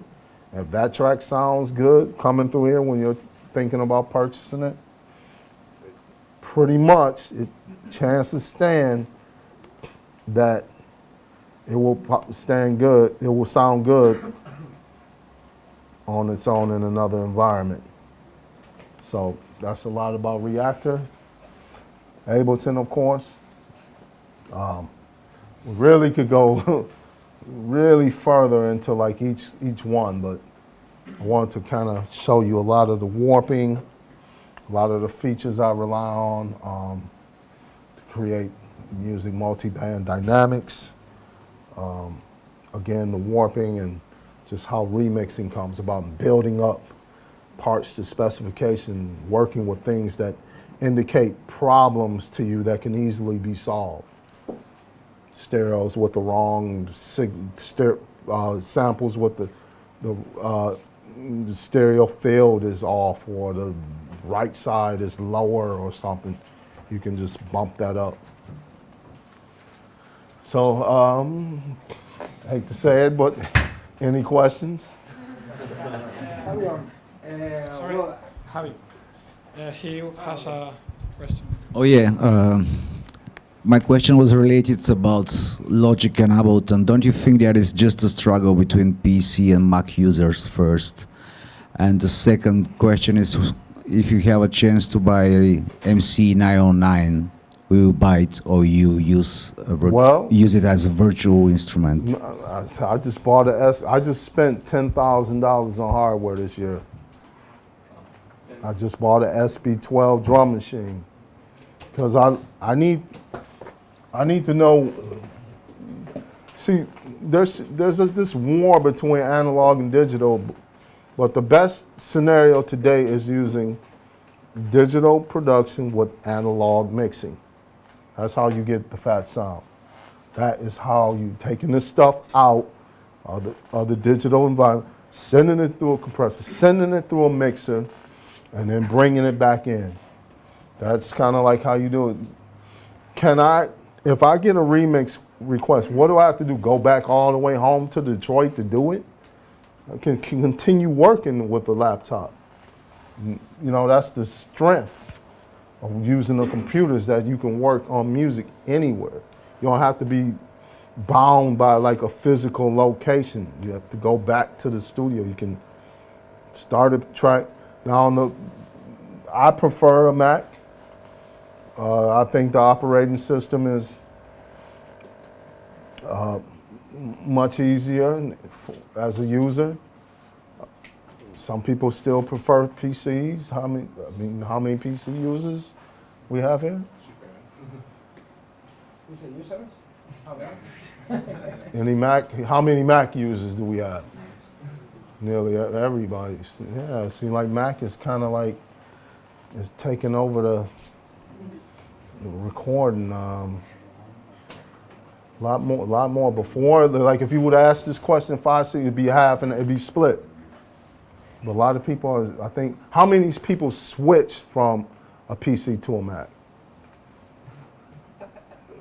How many people switch from a Mac to a PC?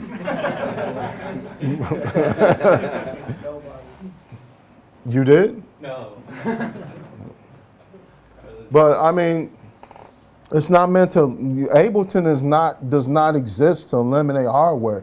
It exists to be used with hardware. A lot of these arguments and these ways that people are thinking about making music, use both.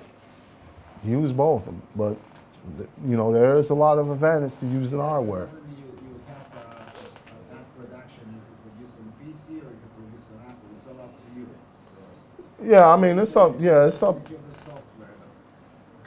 It's up. I mean, I just think that I tried a lot of other DAWs, and what it took to do some of this stuff in Logic or Pro Tools, and what it just took to do it in Ableton was a breeze. So, you know, my workflow and building up ideas and being able to warp things, because you still can't really do this as easily in another program.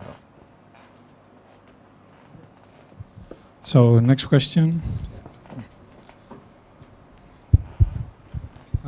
This is a different question. It's not about software, but it seems like you have a very good keyboard player background, and for computer musicians, I think there is a lack of music knowledge. Is there any tip? How can we improve our Reaktor is a solution for everything? Let me show you how Reaktor can teach you. Even Ableton, with a lot of scale-based like applications they have.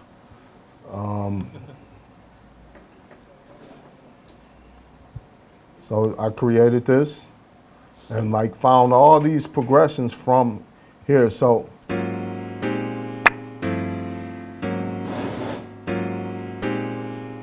this is that sequencer from the chord, and you can put that sequencer on any other Reaktor device or hardware. This can trigger hardware. So you have like a synth at home, you can play these chords on the synth.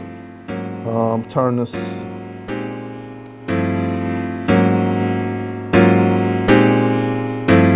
So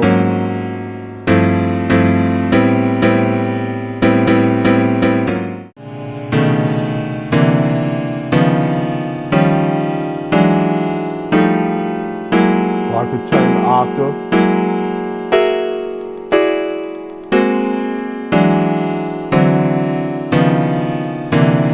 The gate is here.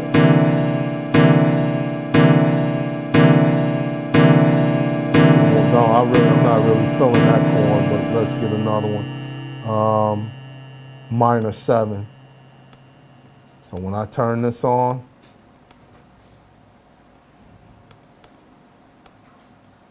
why is this giving me problems? Man, it's not. Load it again.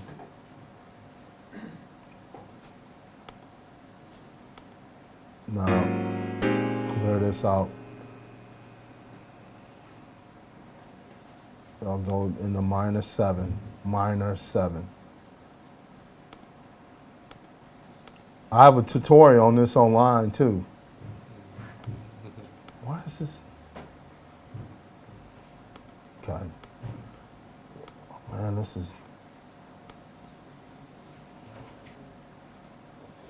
I really don't understand why this is really strange right now. But let's say, can I?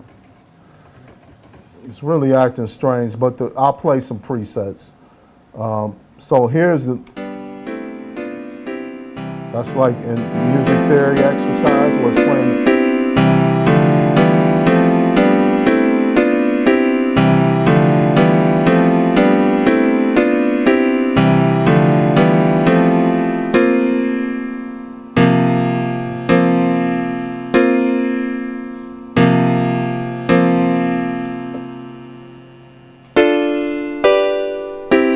Ones, and then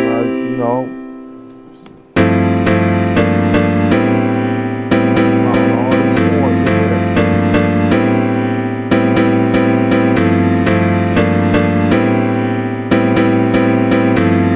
And then I can put a sample in here.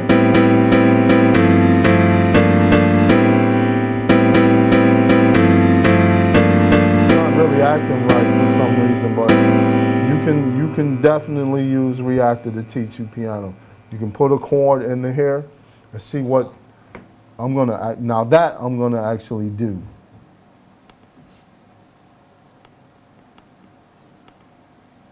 C, E, G. Ah, okay. Clear, now, here.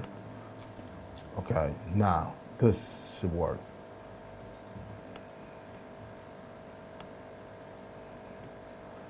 I say C.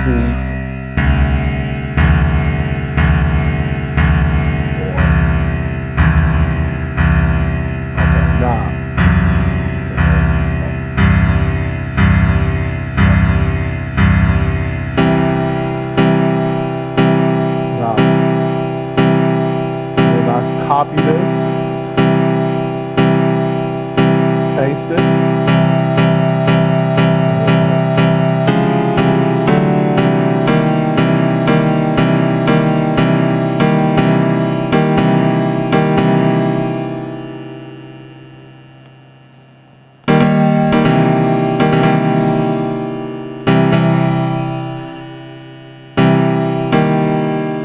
Go here. Paste it again.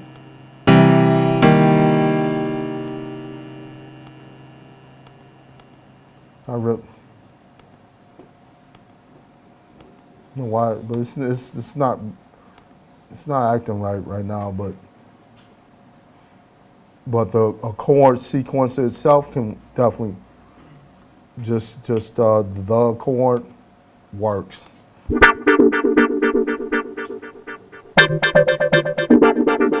That's just.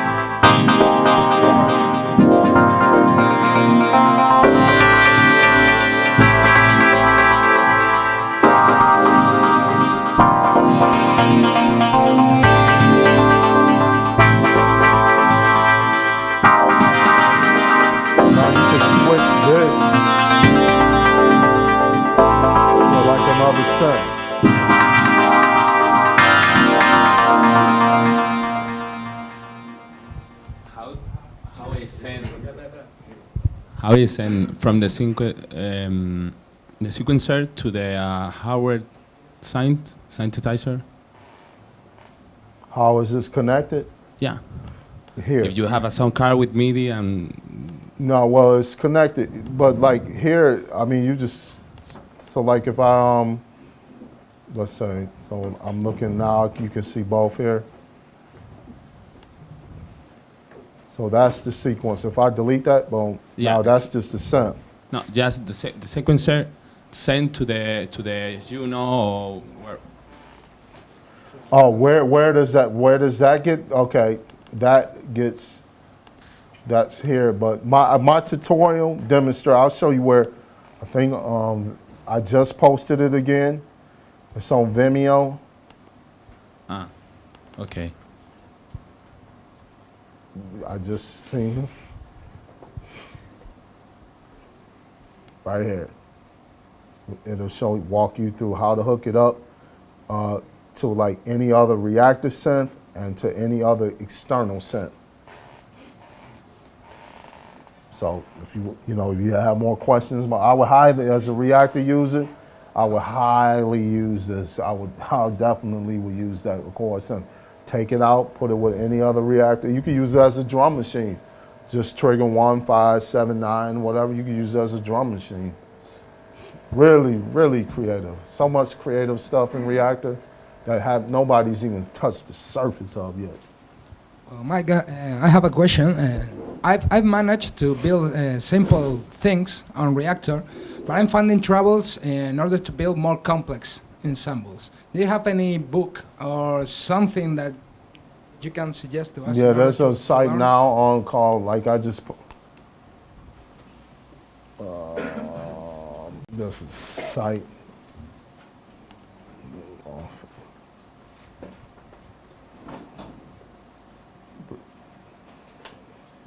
Right here, I just came a part of this too. Okay. You know this yet? Yeah, well, I saw the Twisted Two guys are also working with those guys. ReaktorTutorials.com. Cool. I mean, it takes a little time. I mean, it takes a little time. Well worth it. And like, you make this dentist appointment, you'll never go back. Yeah, well, by the way, I'm a heavy user of Acre, so. Oh, you are. Yeah. So there you go. There Thank you go. for that. Yeah. So you'll have a lot of fun triggering. Like I trigger my wave with that.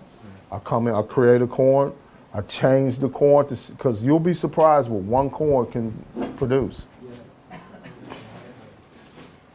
How many questions we have? I just got one quick one. You mentioned You briefly mentioned earlier doing some editing with video through Ableton Live. Yeah. Was it just the sound part, or were you actually able to? How were you timing it up to the video? Okay, show you that. So when I take like see what video do I have? Oh, okay. So here is this video. I could take any video, any video. So here. This is the original. All you do, you drag it onto the arrangement view. So you drag that to the arrangement view. And it shows up. The player shows up. So now, boom, there's your audio. Do whatever you want to that audio will be in relation to that. So when I warp that, and when I clip envelopes, volume, pitch, grab my pen tool, whatever.